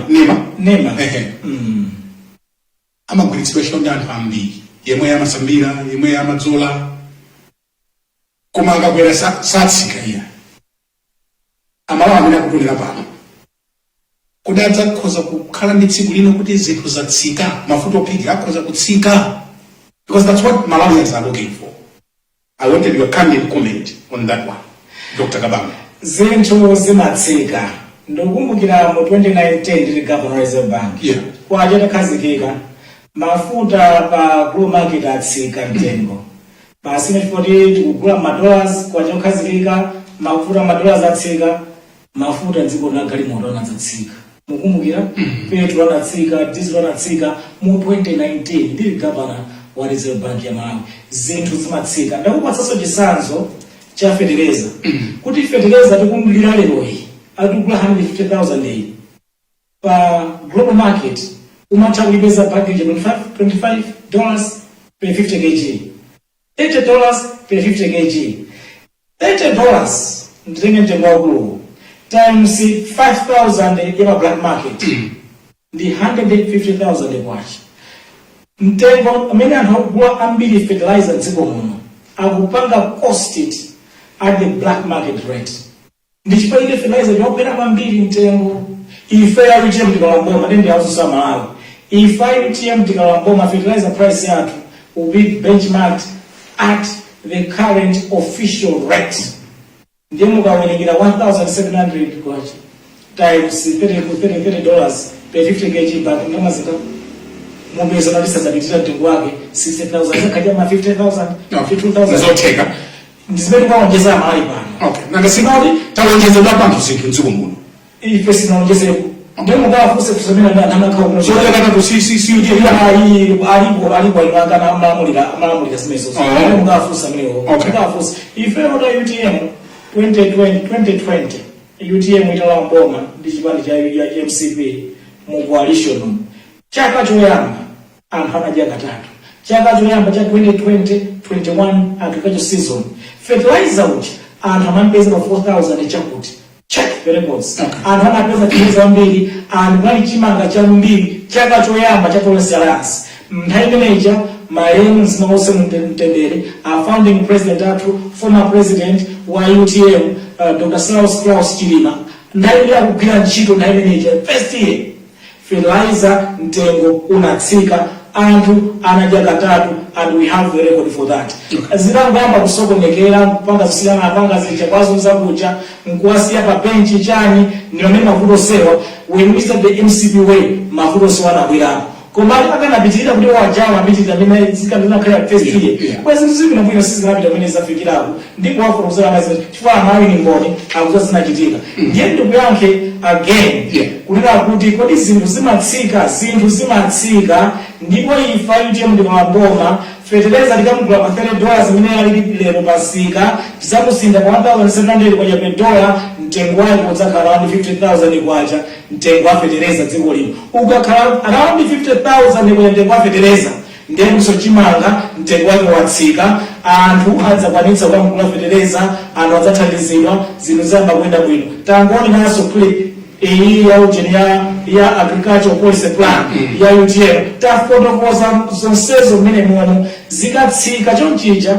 zambiri zinso achina soko achina mafuta zonse tumagula kwa mashoprite tumagula magemu chenje zonse zija akuzipanga koti kwambiri mitengo pale market chifukwa anthu aja ma business people wa mdziko lino akapita ku banki kuti awalipirire zinthu pa rate $1,700 akumazo $1 kulibe amina kumapeza ndalama papapaje mabanki kucha ndapo maokha kuti wa president amene kuti amene alimwa pasi $1 ati $1,700 koma eno sa business yo sakupeza $1 zawo from the bank palibe amene banki muthandiza kuti kupeza zake kunja anthu amapeza njira zawo modula kupeza $2 modula akabweza zinthu zija zikumakhala tsipanga peki pa mtengo $2 kuja ngati zinthu zakwera $dollars akamba kupezeka inde system tikawamboma aliyense wabizi makapeza $dollars zake ati $1,700 kwacha $2 zinthu zizatsika neti atsimikizira Malawi amene mukutimvera madzulo ano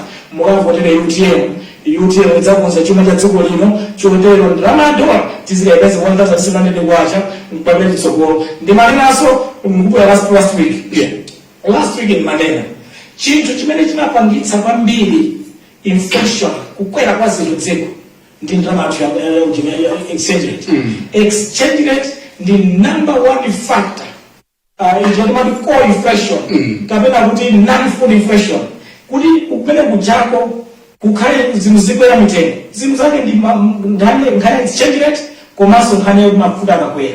Mafuta a global prices samakwera kwenikweni, akhoza kukwera kwa kanthawi, but it's normal come back to its normal trend and so forth. Koma ndalama ikangogwa yakwacha ndiye kuti zinthu zonse zimakula kucha zija zimadula.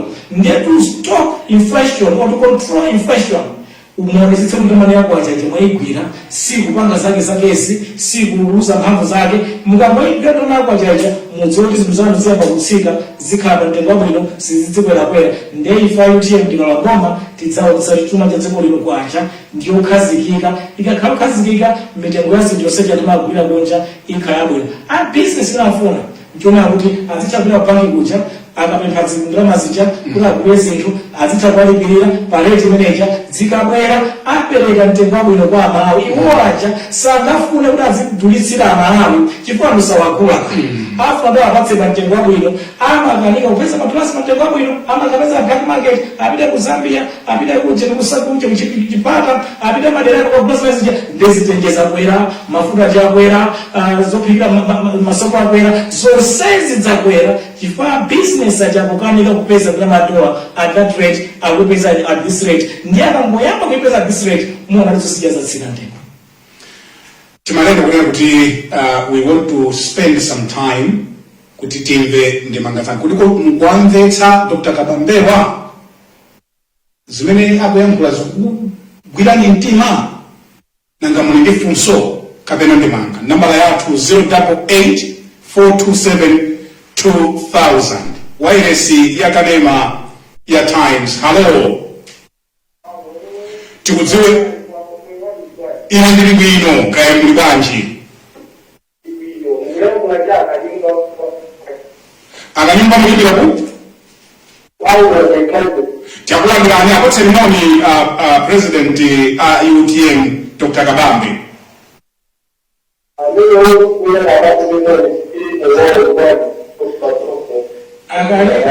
Akalinga moyanga walikuwa kwa mbele ndo mbele tiembre akalinga tiembre ni machinga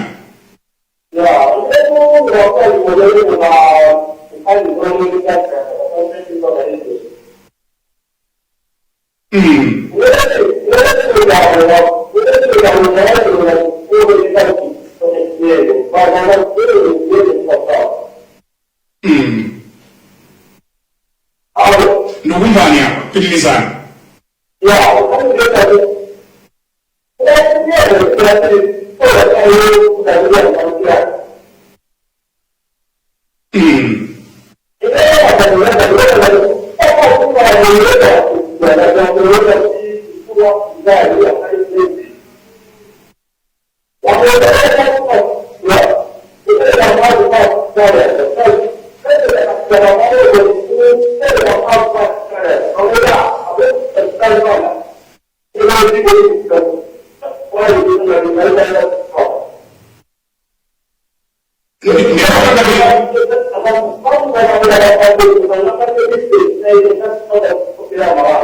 Chabino.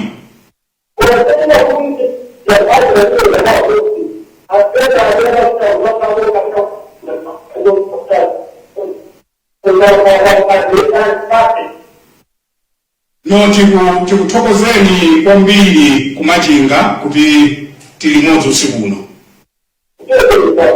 Ndathokoza kwambiri. Mulipambwe kao?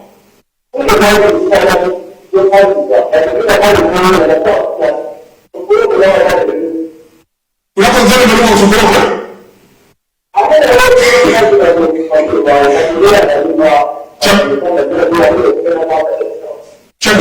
Chabino.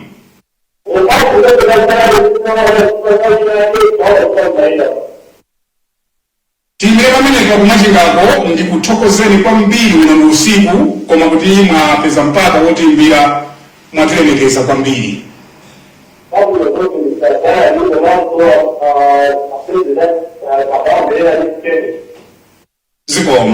Zikomo. Ayi, ndemanga zanu zikubwera pa 088427 2000. Titenga ndemanga zitatu, then I'll give you an opportunity kuti sinimvetsa bwino. Okay. Munamvetsa bwino? Sinimvetsa bwino. Yeah. Times TV, Times is special. Hello. Tikudziweni ndi kumene muli madzulo ano.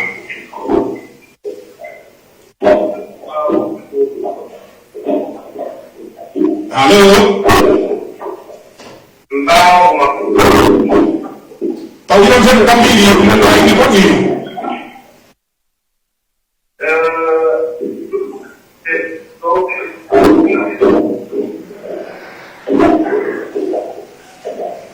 I think it's Muteselaso 088427 2000. Siri kutenga ma text messages kuma tungotenga mafoni. Times is special. Hello. Tikudziweni ndi kumene muli.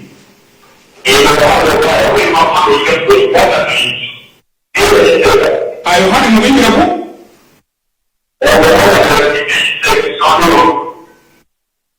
Sindi kumva kuno bwino. Kungo Tanzania. Msewami tundu Ayohani, msewami tundu tiakuleni.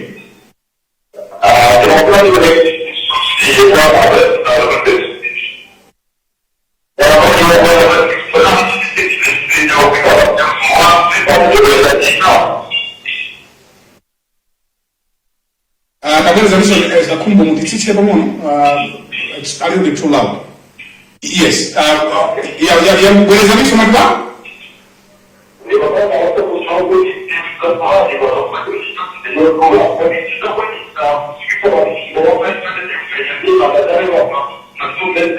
Acha bwino fusola bwino kwambiri talimva abe yankhani president UTM Dr. Kabambe. Ndathokoza sikumu kwambiri foni yangu yofunika kwambiri 088427 2000. Kukambirana pano the state of our economy. Hello. Bwana. Muli bwanji? Tili bwino tukudziweni ndi kumene mukuyambira foni madzulo ano. Aphiri kumzuzu tiyambuleni.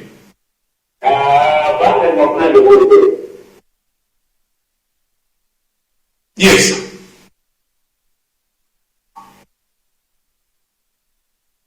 Tiyambuleni baba.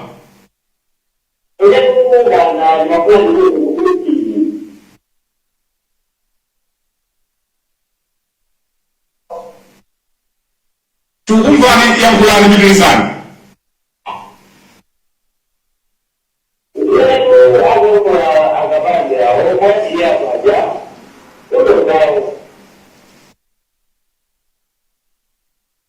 Yes.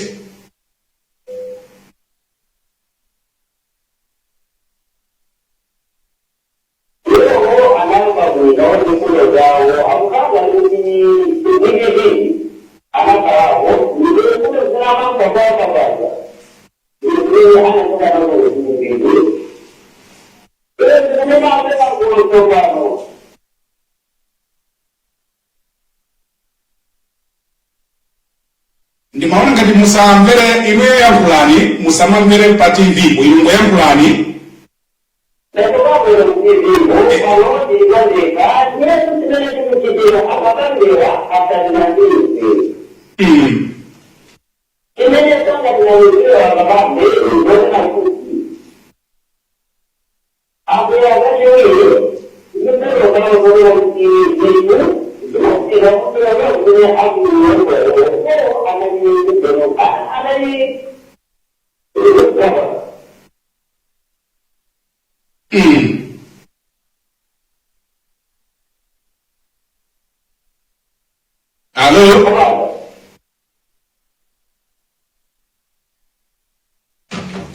khangati siti kumvani mafani pemphe kuti pamene mukuyimba tsitsani wireless yanu kandi TV yanu kapena pitirani pambali pang'ono kuti tikumvetsetseni bwinobwino. We'll take one more then Dr. Kabambe atiyankhula. Hello, good evening. Hello. Tikudziweni ndi kumene muli. Dzina la? Akenson Chiwawa kusochi tiyankhuleni madzulo ano. Ndere bwino akaina Chiwawa. Asema kambeni.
Tikuthokozeni kwambiri funso labwino lofunikiranso akuyankhani Dr. Kabambe mwatilemekeza kwambiri usiku uno potiyimbira. Ziko. Dr. Kabambe, over to you, sir. Yeah, I think in the Yankee Brian, mapa kulifuanzi kumavuda kumva, ndi yanke zinto zitatu. Choyamba ndi yanke cha kukwera kwa mitengo ya zinthu. Chimene amawambira kulira kuti zinthu zakwera mitengo kwambiri pakatipa. Ndiye nafuna kuzangale naye chena kuti chimene chimangisa kwambiri zinthu zikwere m'Malawi muno. Ndi nkhani ya exchange rate. Ndalama yathu ifoti zambiri madzikula kunja tikusintha pa mtengo wanji. Zimene chizimapangitsa kuti amathika magwa mphamvu zinthu sonziko likukwera. Ndifuna ndipatse chitsanzo. Kuna kuti kuyambira 1971 pamene tinayikhazikitsa ndalama yathu yakwacha. Actually, malemu Dr. Hastings Mzubanda ananena kuti ndalama yathu yakwacha ndi yamphamvu kuposa ndalama ya pound. Umayenda kukhala ndi mapaundi awiri ugule wani kwacha imodzi. Mmene amayitsegula amayiyambitsa ndalama yakwacha mdziko lino. Komano chaka chomwecho inapanga devalue 100%. Kutona kuti inachoka pa 2 kwacha ndi 1 pound ndokhala pa 1 kwacha 1 pound. 1 kwacha 1 pound, 1 kwacha $1. Ndeti inaenda from 1971 mpaka 1994. Inali pa 1 kwacha equals $1 mpaka 1994.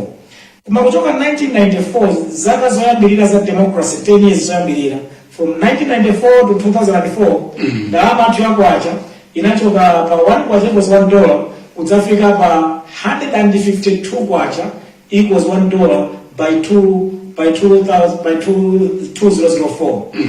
Irangosuntha pang'ono sikusuntha kwenikweni kwakukulu kosaditsa nkhawa kwenikweni mu zaka 10 zimenezi. Mukuchokera kuti chaka 2004 kudzafika 2012 ndalama yathu yakwacha kubuka nthawi imene ya president ananali safuna isinthe ndiye inakhala pa 152 kumetacha kuchokera chaka cha 2004 mpaka 2012. 2012 yomwe tinali pa 152 kwacha to $1. 152 kwacha 2012. Kuma kungochoka 2012 kudzafika lero zaka izizi pamene kwacha yafampuka yathamanga kwambiri. Ine pamene ndimakhala governor wa Reserve Bank 2017 April 2017 inali ndi yachoka pa 2012 kwacha yachoka pa 152 kwacha yadzafika 732 kwacha to $1. Ndiye ifeyo tinapemphera kuti tayesetsani kuti ndalama yakwachayi ikhazikike komanso tinadzakhala ndi programu ya IMF manena ija inalithandiza kuti ndalama yakwacha ikhazikike. Ndiye kuchoka 2017 2018 2019 2020 zaka zonse ziforozi ndalama yakwacha sinasunthe andi ena amafuna adzimva record yaini ya Reserve Bank ya Malawi. Record yake ndina kuti nalo yakwacha ili pa $732 zaka zanga zonse 4 sinasunthe tsiku limodzi nacho kasili pa $732. Nalo Reserve Bank ali ndi almost a month of import cover, mmene machokamo tili over 3 months of import cover. My inflation inali double digit 24%, tinaitsitsa mpaka kuzafika 7.1%. Mothandiza ndi program hii ya IMF inatsika kufika muno bwino. Komanso ma interest rates aja anali kumatere chakuti tinatsitsa mpaka na 13.5%. Ndiye ndalama athu yakwachayi mukayiona yacho pano pa 732 kwa 2020 lero lukamba za 1,700 tukamba za 4,000 of 1,000 pa parallel market. Yatheratu mphamvu kuchokera 2012 kwina chokera pa 152 kwacha kudzafika panopa ubuse utukumva zinthu zakwera osokowa kwakwera mtengo omafuna kupikira kwakwera mtengo osafa kwakwera mtengo ozo chilichonse chakwera mtengo. Ndi chifukwa ndalama yathu yakwacha yachoka 152 kwacha to $1 chaka cha 2012 kudzafika pinafika panopa 5,000 kwacha imene ambiri apisa kusachito pa parallel market. Ndi chifukwa chake chuma chathu Amalawi akulira akumva kukwambira yajana imba kuti nima adzafika usapitira 500 kwacha ndiye zoteka kuti ndimene akuti ife Amalawi tipena kuganiza mabwino. Ine maganizo anga ku Zambia mavuto amene anakhala nawo, ku Kenya mavuto amene anakhala nawo. What sometimes you can do to your currency if you think your currency is hugely overvalued. Monga mene kuti udzilenga ndalama zambirimbiri kwagwira kanthu kakang'ono. Umalowa mushopu mujoli ndi 100,000 kwacha ukubwera ndi zinthu za basket. Chimene kutatoza kuti ndalama yathu it's now yathamphamvu kwambiri, it's worthless. Ena khamakamba wakwapanga 5,000 tikuona ngati panga 7,000 ncholenga kuti andisazinyamaka kana manoto ochepa kukagula zinthu zogwirizana ndi zimene zitagwira akugula zecha. Then ndalama yathu yathamphamvu kwambiri. Ku Zambia zinachitika, ku Kenya zinachitika, maiko ena china maganizo machita they can knock off mazero. You can knock off mazero. It's 1,700, it's 4,000, people can knock off 2 zeros. So you can knock off the 2 zeros and keep it maybe at 170 kwacha to $1 or 17 kwacha or 170 kwacha to $1. Ndio double gas taikana tabu kupanga rewind clock back. Koma imene chaulu upange mpanga dziko zinafuata musamari kwambiri. Mukhale strong economic measures. Zoti inflation sikwera mupanga contain inflation ulisa kwera. Tidagwirizana zidziko kuti ndalama yathu kuti tisamanyazi athakwambiri yasanduka panga ntchito makosa ntenti ikonze ndalama yathu. We can do it, the central bank can do it, can knock off 2 zeros and appreciate the currency in that fashion by knocking off the zeros and manage that process. You know kuti economy yesisukunikire kwambiri ndi inflation. Pali mechanics side na mechanism zake ku Zambia anapanga, ku Kenya anapanga, maiko ambiri apanga. We can do that if we so wish. Anafunsanso kuti mukulankhula zinthu zabwino koma nthawi zina ukakhala pa mpando makhala ndi anthu amene amakuwuza kuti ayi musamvere akukunamizani. Inu ndiwo kuti mumamva nkuona kuti akundiwuza zoona ndiwe bwino wake ine nakhala budget director. Ndiye mukanena za fiscal nzoti ndagwirako ndi anthu umadziwa kuti langizo ili labwino, langizo ili silabwino, umatenga langizo ili labwino lokhalokha. Ndakhalapo ku Central Bank as governor umadziwa langizo labwino, langizo ili silabwino. Chifukwa kuti mzokuzidziwa akamakulangiza pacha ukhoza umuzoti wabodza tu.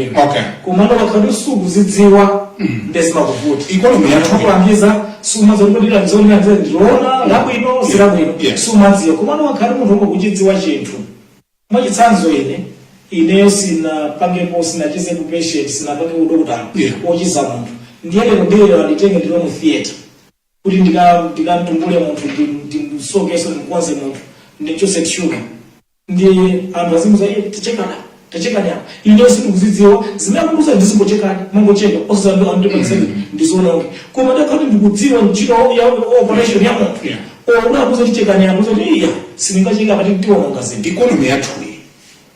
And I want you to be fair. Ndi mmene dziko lathu lilili cabinet yabwino Hangati. Brian, is everything else to the Yeah, Hangati. Which one? Give me a number. Brian, this is Nangasema nani mfa kuna kutika dunia chunguka, my advisors are chunguka, my directors are chunguka. What's the ideal number for you? I think it should go beyond 18. So you want the car president, including the president and the vice president. 18 ministries. 18 ministries equals 18 ministers. Okay. So that's what I would. My advisors. My advisors are never swat. So my advisors. My advisors. Then my ministers are supposed to advise the president. Once you appoint the ministers, those are your advisors. Ngani minister choose a waiter mchotse. Okay. Get a minister who can deliver. Okay. And then the minister is advised by the PS. Yeah. 18 PSs. And now Mungu anaoja. Mwalimu mzuri kukala president ministry not kumakala ma PS 5 6 za 10. Zimene zundu kweno zaziko zinakasali kukale 74. Yeah. When the president you know when amapanga retire, you are no longer having any new PSs. Okay. Up until you clean up the whole slate. Yeah. Basically when they said 18 ministries equals 18 PSs.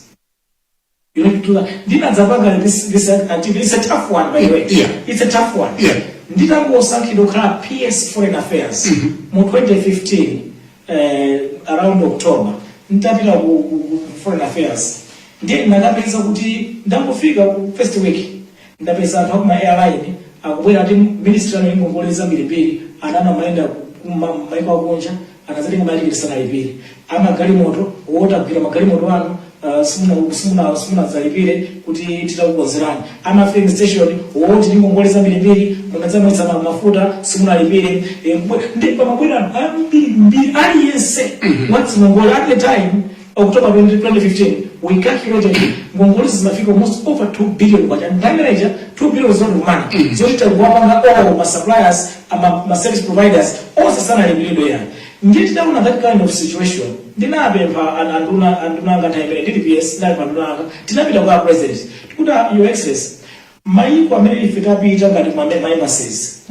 kwathu kula anthu over 50 kula anthu over 40 anthu over 60 some embassies and in some cases talembaso anthu akumene kujako amaiko amene ati mukumbuka ku London kunali ma drivers 9 amene timalipira papelo and yet magali motogwira ntchito kulanda embassy ali magalimoto awiri. Okay. It was so shocking.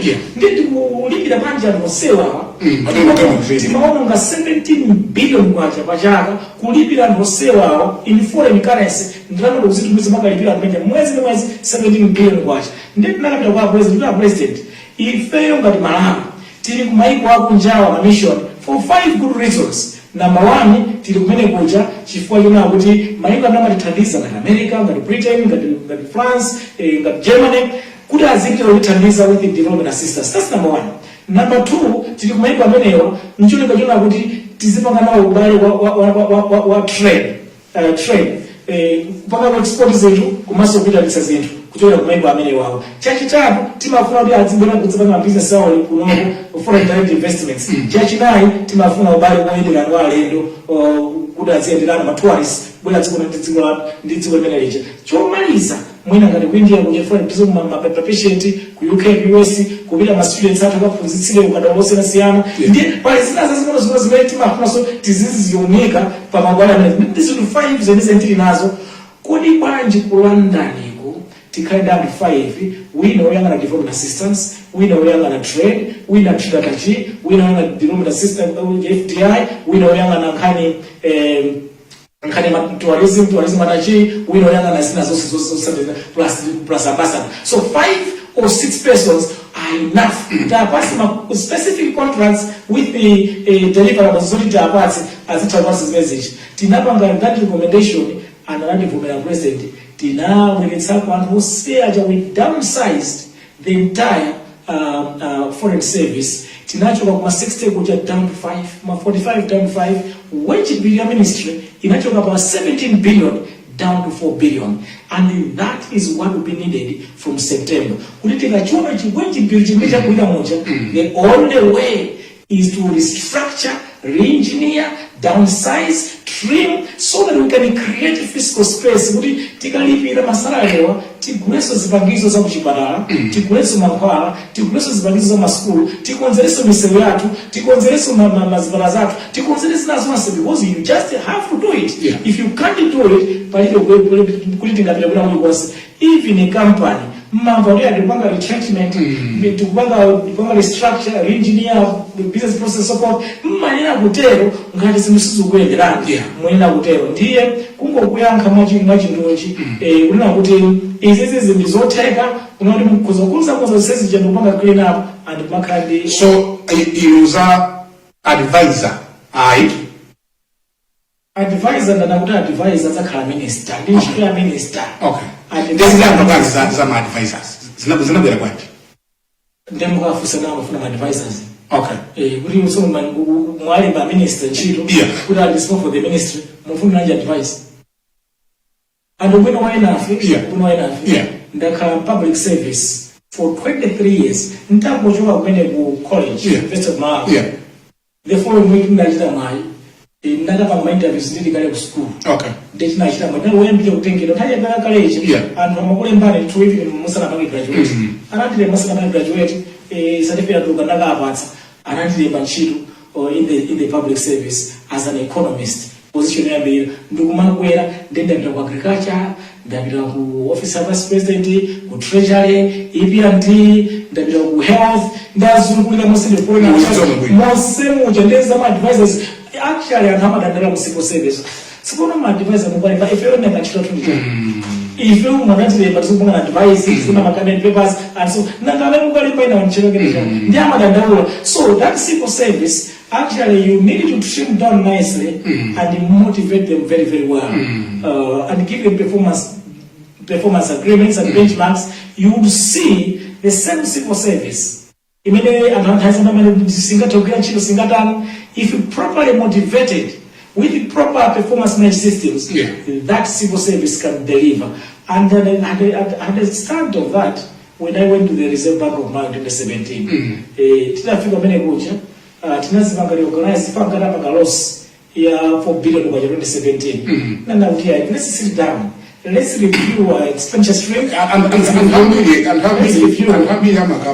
review our revenue stream. And the directors and everybody else had put their suggestions. And then we agreed with the performance contracts.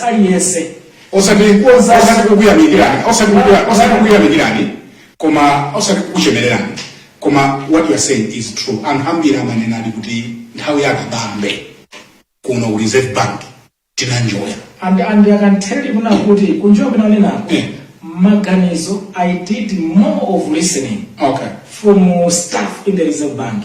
And those are some of the finest professionals that we have in the country. Finest professionals. I mean, I would see what's Reserve Bank ija murali mwalo wa mwapa tsadanga. Those people, they did it during my time. We just gave them space. What do you want to be done? Brian, by the end of the year, inflation yatsika, wachakazika, my reserves are where I want to tell you the same. The same public services you can have in the bad apples here and there. But if you can properly organize the same people, ask them their views of how they can do a good job, what needs to be done, how you can motivate them, and implement a proper performance management system. The same civil service I was there. The same people can deliver miracles for this nation. And also to add by saying, without a functioning civil service, let's forget about development now. Mugonera program yapadera madzulo ano Times is special. We are having a candid conversation with Dr. Kabambe. This is Times Television. Hello. Hello. Tikudziweni ndi kumene muli. Yes, Atambala Kuzomba takulandirani mukumvekanso bwino kwambiri tiyankhuleni. Zimene akugamba Dr. Kabambe zabwino kwambiri. And because of it, because of it, and these are what it is because of Malawi.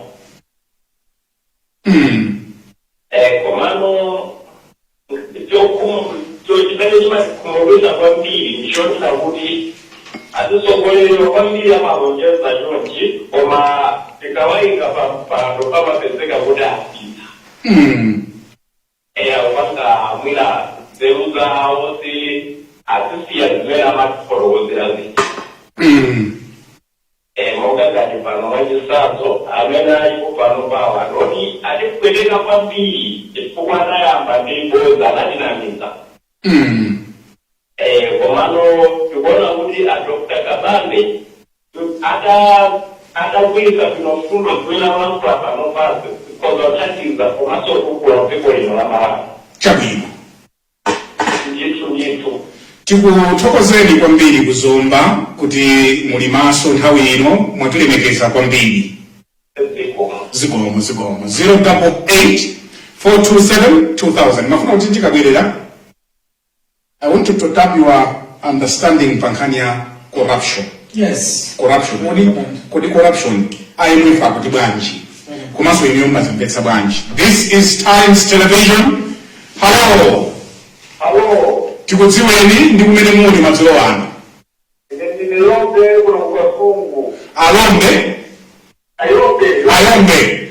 Ayombe kukasungu muli patipati kukasungu.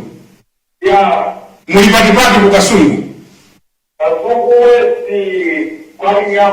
Chabwino chakupena ayombe.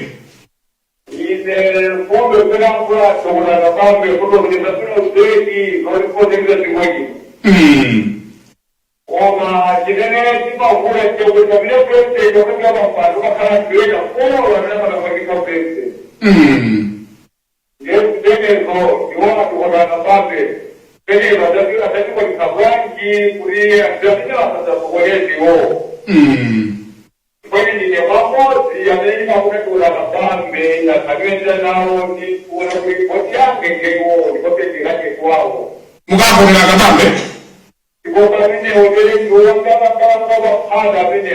Chabwino.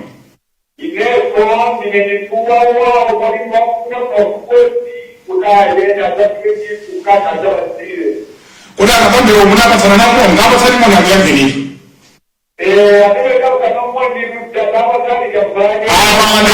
Ndapatsa apatsani mwana awala. Ndene bwino kaima ayombe kukasungu kwe bwanji. Ndakunyadikani kwambiri.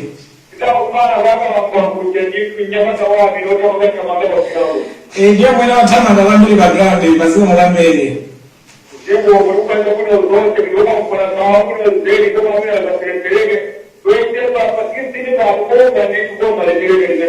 Tathokoza. Ayombe. Ine ndakitero kuti kuyamikeni mwatilemekeza kwambiri. Zikomo 088-427-2000 088-427-2000 mukatimbira namba imeneyo ndiye kuti tiyankhulana. This is Times TV. Hello. Tikudziweni ndi kumene muli.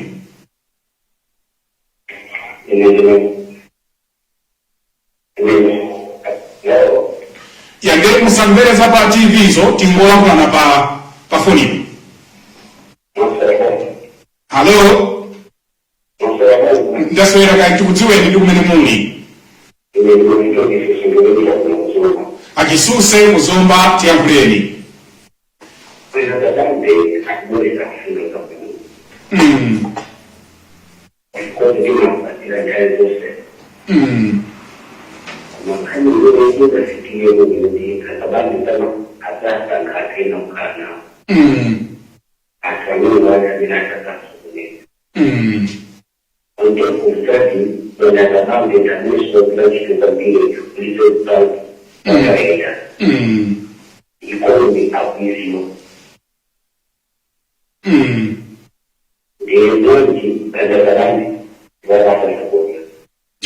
Tathokoza.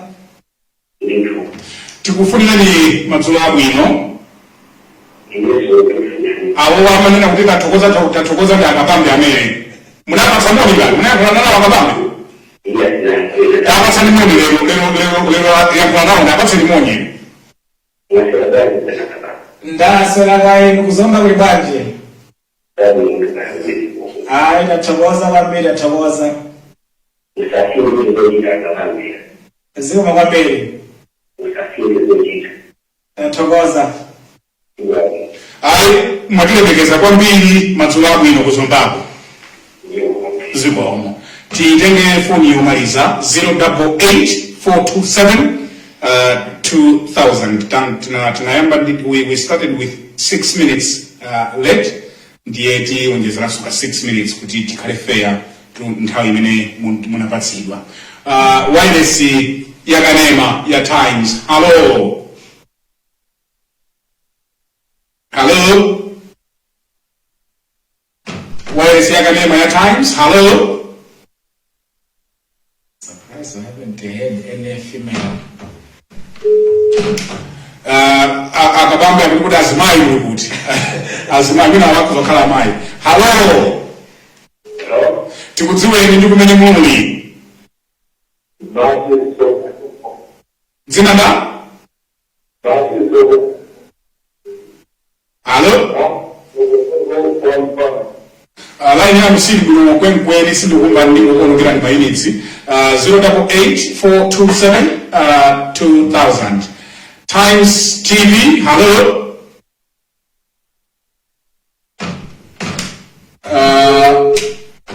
088427 2000. Times TV, hello. Mulibwanji madzulo ano. Dzina ndani kunkotakota? Apelo kunkotakota template. Wale abawa natokoza agero mulibwanji nanuso. Tiri bwino.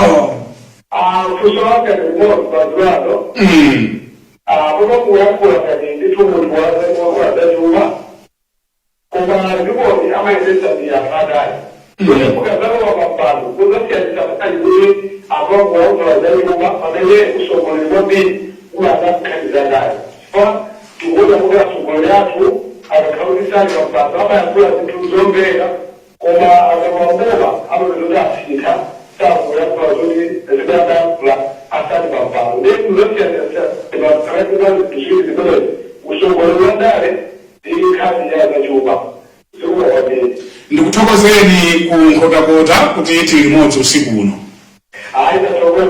Mwatilembekeza kwambiri. Zikomo. Over to you, sir. Ndi yambira yomalizayi. Yeah. Ndingangoona kuti tinali ndi malemu a Bengu. Yeah. Nawonso nali katswiri pa ntchito zachuma. Actually anapanga development economics at PhD level. Inenso napanga development economics at PhD level. Ndeto sefe tinaphunzira zinthu zofanana. Okay. Ndiye anakwanitsa kupanga balance nkhani zachuma komanso kuti dziko liziyenda bwino. I think ndidzatsatira mapazi awo. By the way, nali budget director wawo. Yeah, mfuso wanga nali chimata wawo. Akabambe mkuzokhala president wabwino. Mfuso ngulima ndikhala president. Kukhala president wabwino. Zimene kudanda wanu. Ndikhala president pa 16 September pano. Ndiye ndizakhala president wabwino. Zimene kudanda wanu kuti munthu umakhala wabwino bwino ndithu. Koma munthu umasintha.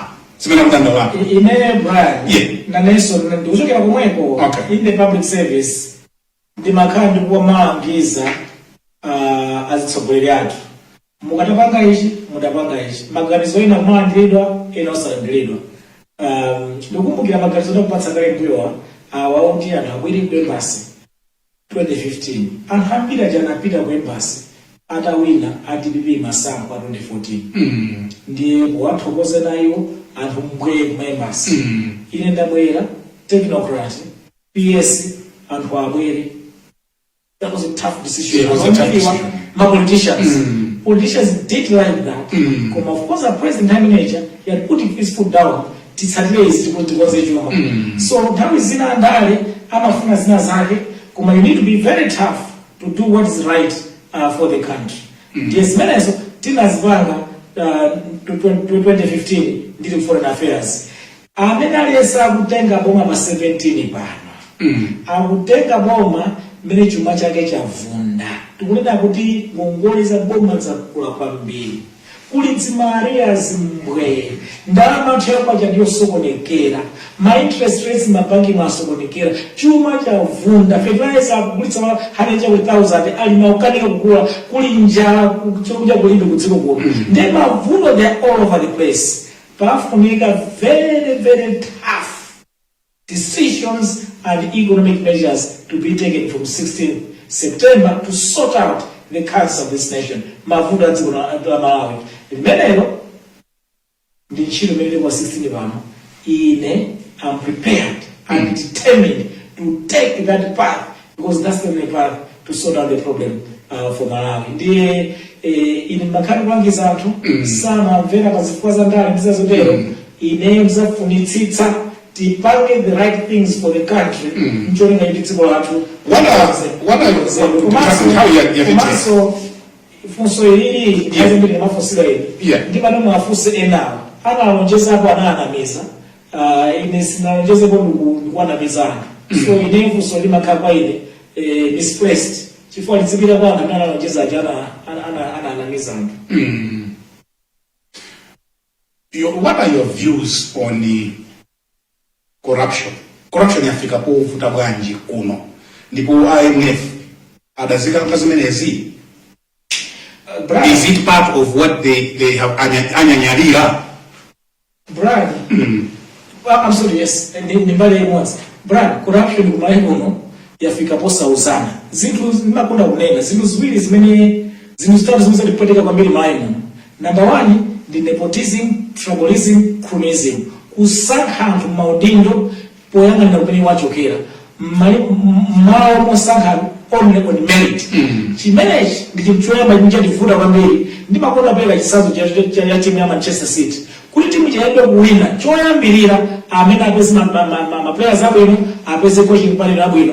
That's the first step. Second step chimene chimavuta kuno kwambiri nkhani ya Katangale simakhanga boma liko silibwera lufuna lipange Katangale lokosa zizao anapangira amene anachokachi zili ngati bucket ya madzi ondola pese muira kwa madzi ndiye kuti nthaka za njala pasi zili mabowo muja izo zikungoma zokha pasi paja madzi osaja akupita kumabowo kuja iwo nkumango zinenepera pasi paja uone upange ujeni lifestyle audit mmene amawa boma anthu awawa amene awa boma awa mukawaone kuti anthu naja anali nyumba zingati anali magalimoto angati kuti anthu naja makawandu wamanda mazingati ndiye mpange kompera ndilero ambiri aja amanga nyumba zambirimbiri maloji chani agula magalimoto ambirimbiri amagwira na briefcase andrama zambirimbiri zina zimakagwira ali kunja Brad kuli Katangale osati masewera iya anthu akupa osati masewera pafupi contract yose iperekedwe ili yose kuperekedwa public sector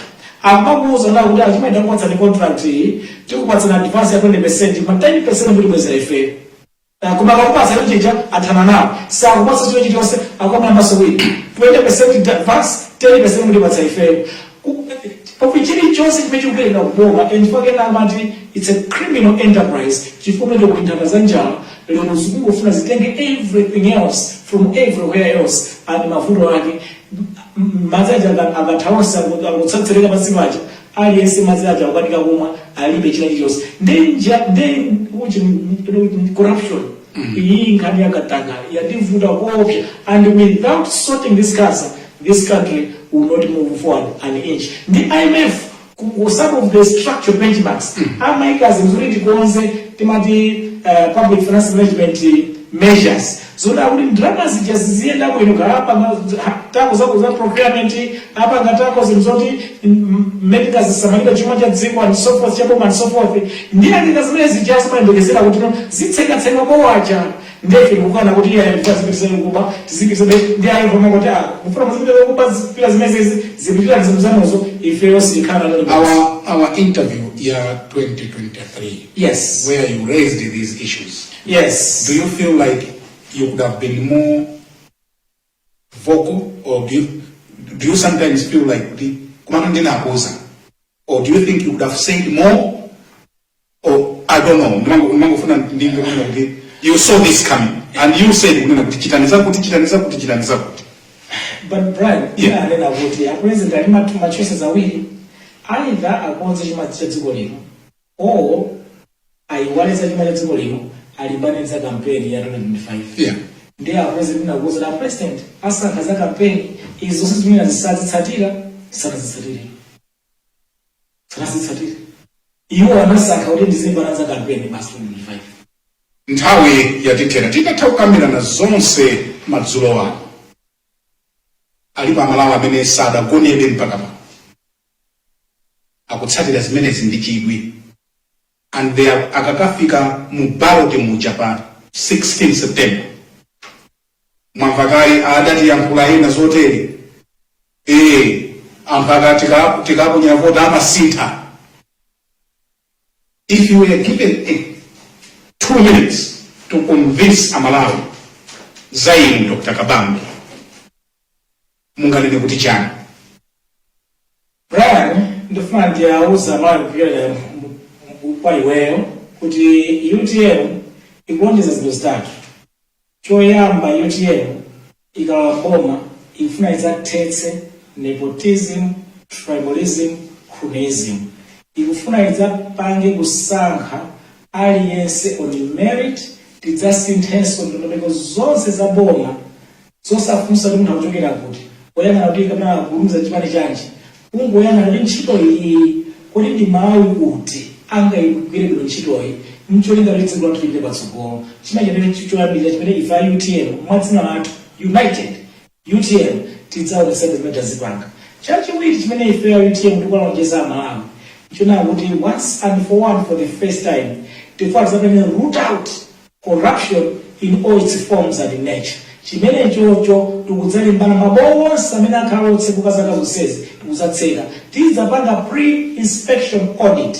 Payment iliyonse ku public sector sanachitike, ma auditors, internal auditors ayiwunike payment ichi. Kodi mtengo wamene ukulirawo ndi umene uli pansika, kodi njira imene apezeka ku supplier contractor inali yoondola. And every month at the end, my auditors, another set of internal auditors, I will need my transaction numbers or search, I will need my payments, and I need to send a will. Everyone must be taken into account. And all the roads will take decisive action and take measures to make sure we have recovered the government money and everyone else involved has been prosecuted. That's the second thing that UTM is going to do. The third and the final thing UTM is going to do is to transform Malawi by our name. We will do a complete overhaul of the macroeconomic situation in the country in order to bring in macroeconomic stability of low inflation, low interest rates, stable culture, growing reserves, and a growing economy. And it is our exercise of kwambiri kuti agriculture yathu ulimi wathu taupanga overhaul, tapanga run that clip. It's how we shall do an overhaul of the agriculture system. Tidzapanga overhaul ya mining sector, tidzapanga overhaul ya education sector, overhaul ya health sector, overhaul ya tourism and manufacturing. Tikadumapanga release a clip every week. It's how we shall transform Malawi in all these sectors. Malawi akonzekere Malawi wabwino, Malawi wao to everyone, because we are promising to transform this country. Payment and that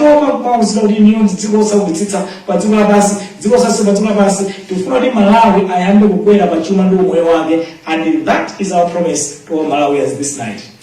Dr. Dalitso Kabambe, President wa UTM, amene sumuyimirira chipani cha UTM pa masankho amene akubwerawa, tikufuna ndikuthokozeni kwambiri. You have been very candid tonight. Thank you so much. Thank you so much. Pamene panso madzulo ano amalawi anzanga ndiye pamapeto a program yathu yapadera ya Times Special imene Dr. Kabambe anatiyitana tinabwera pano kuti tikambirane za economy yathu. Tili ndi dziko limodzi tonsefe, Malawi. Inunso ngati muli ndi zofuna kufotokozera Malawi, ndinololedwa kubwera ku Times TV. Ndipo mukalipira chifani mafuna ndifotokoze pamenepo kuti Brian amangopanga za UTM bwanji. UTM akalipira amanena kuti zinthu zathuzi ku Times iko tufuna Brian atipange. Simaneno? Yes. Yeah. So ena amalira kuti ayi ndikufuna abwere Brian ndi Cafe Maulidi, ena iye abwere Brian ndi andikuzamwayi ndi Cafe Maulidi. The choice is yours. Ife kutayi mzimu amangotoza kuti mukagwire ntchito akutaka kuti akuyita nani. So osafuna kuti osachulutsa zokamba ina ife tikugwira ntchito pano yotumikira inu. Ndine Brian Banda, malo mwa ife tonse usiku uno kukulambani kuchokera mu mzinda wa Lilongwe. Mwatilemekeza kwambiri and you are sleeping a little bit late. Tukuyamikani pokhala nafe. Until next time, tili masango pa 16 September. Osachita chibwana. Goodbye and good night.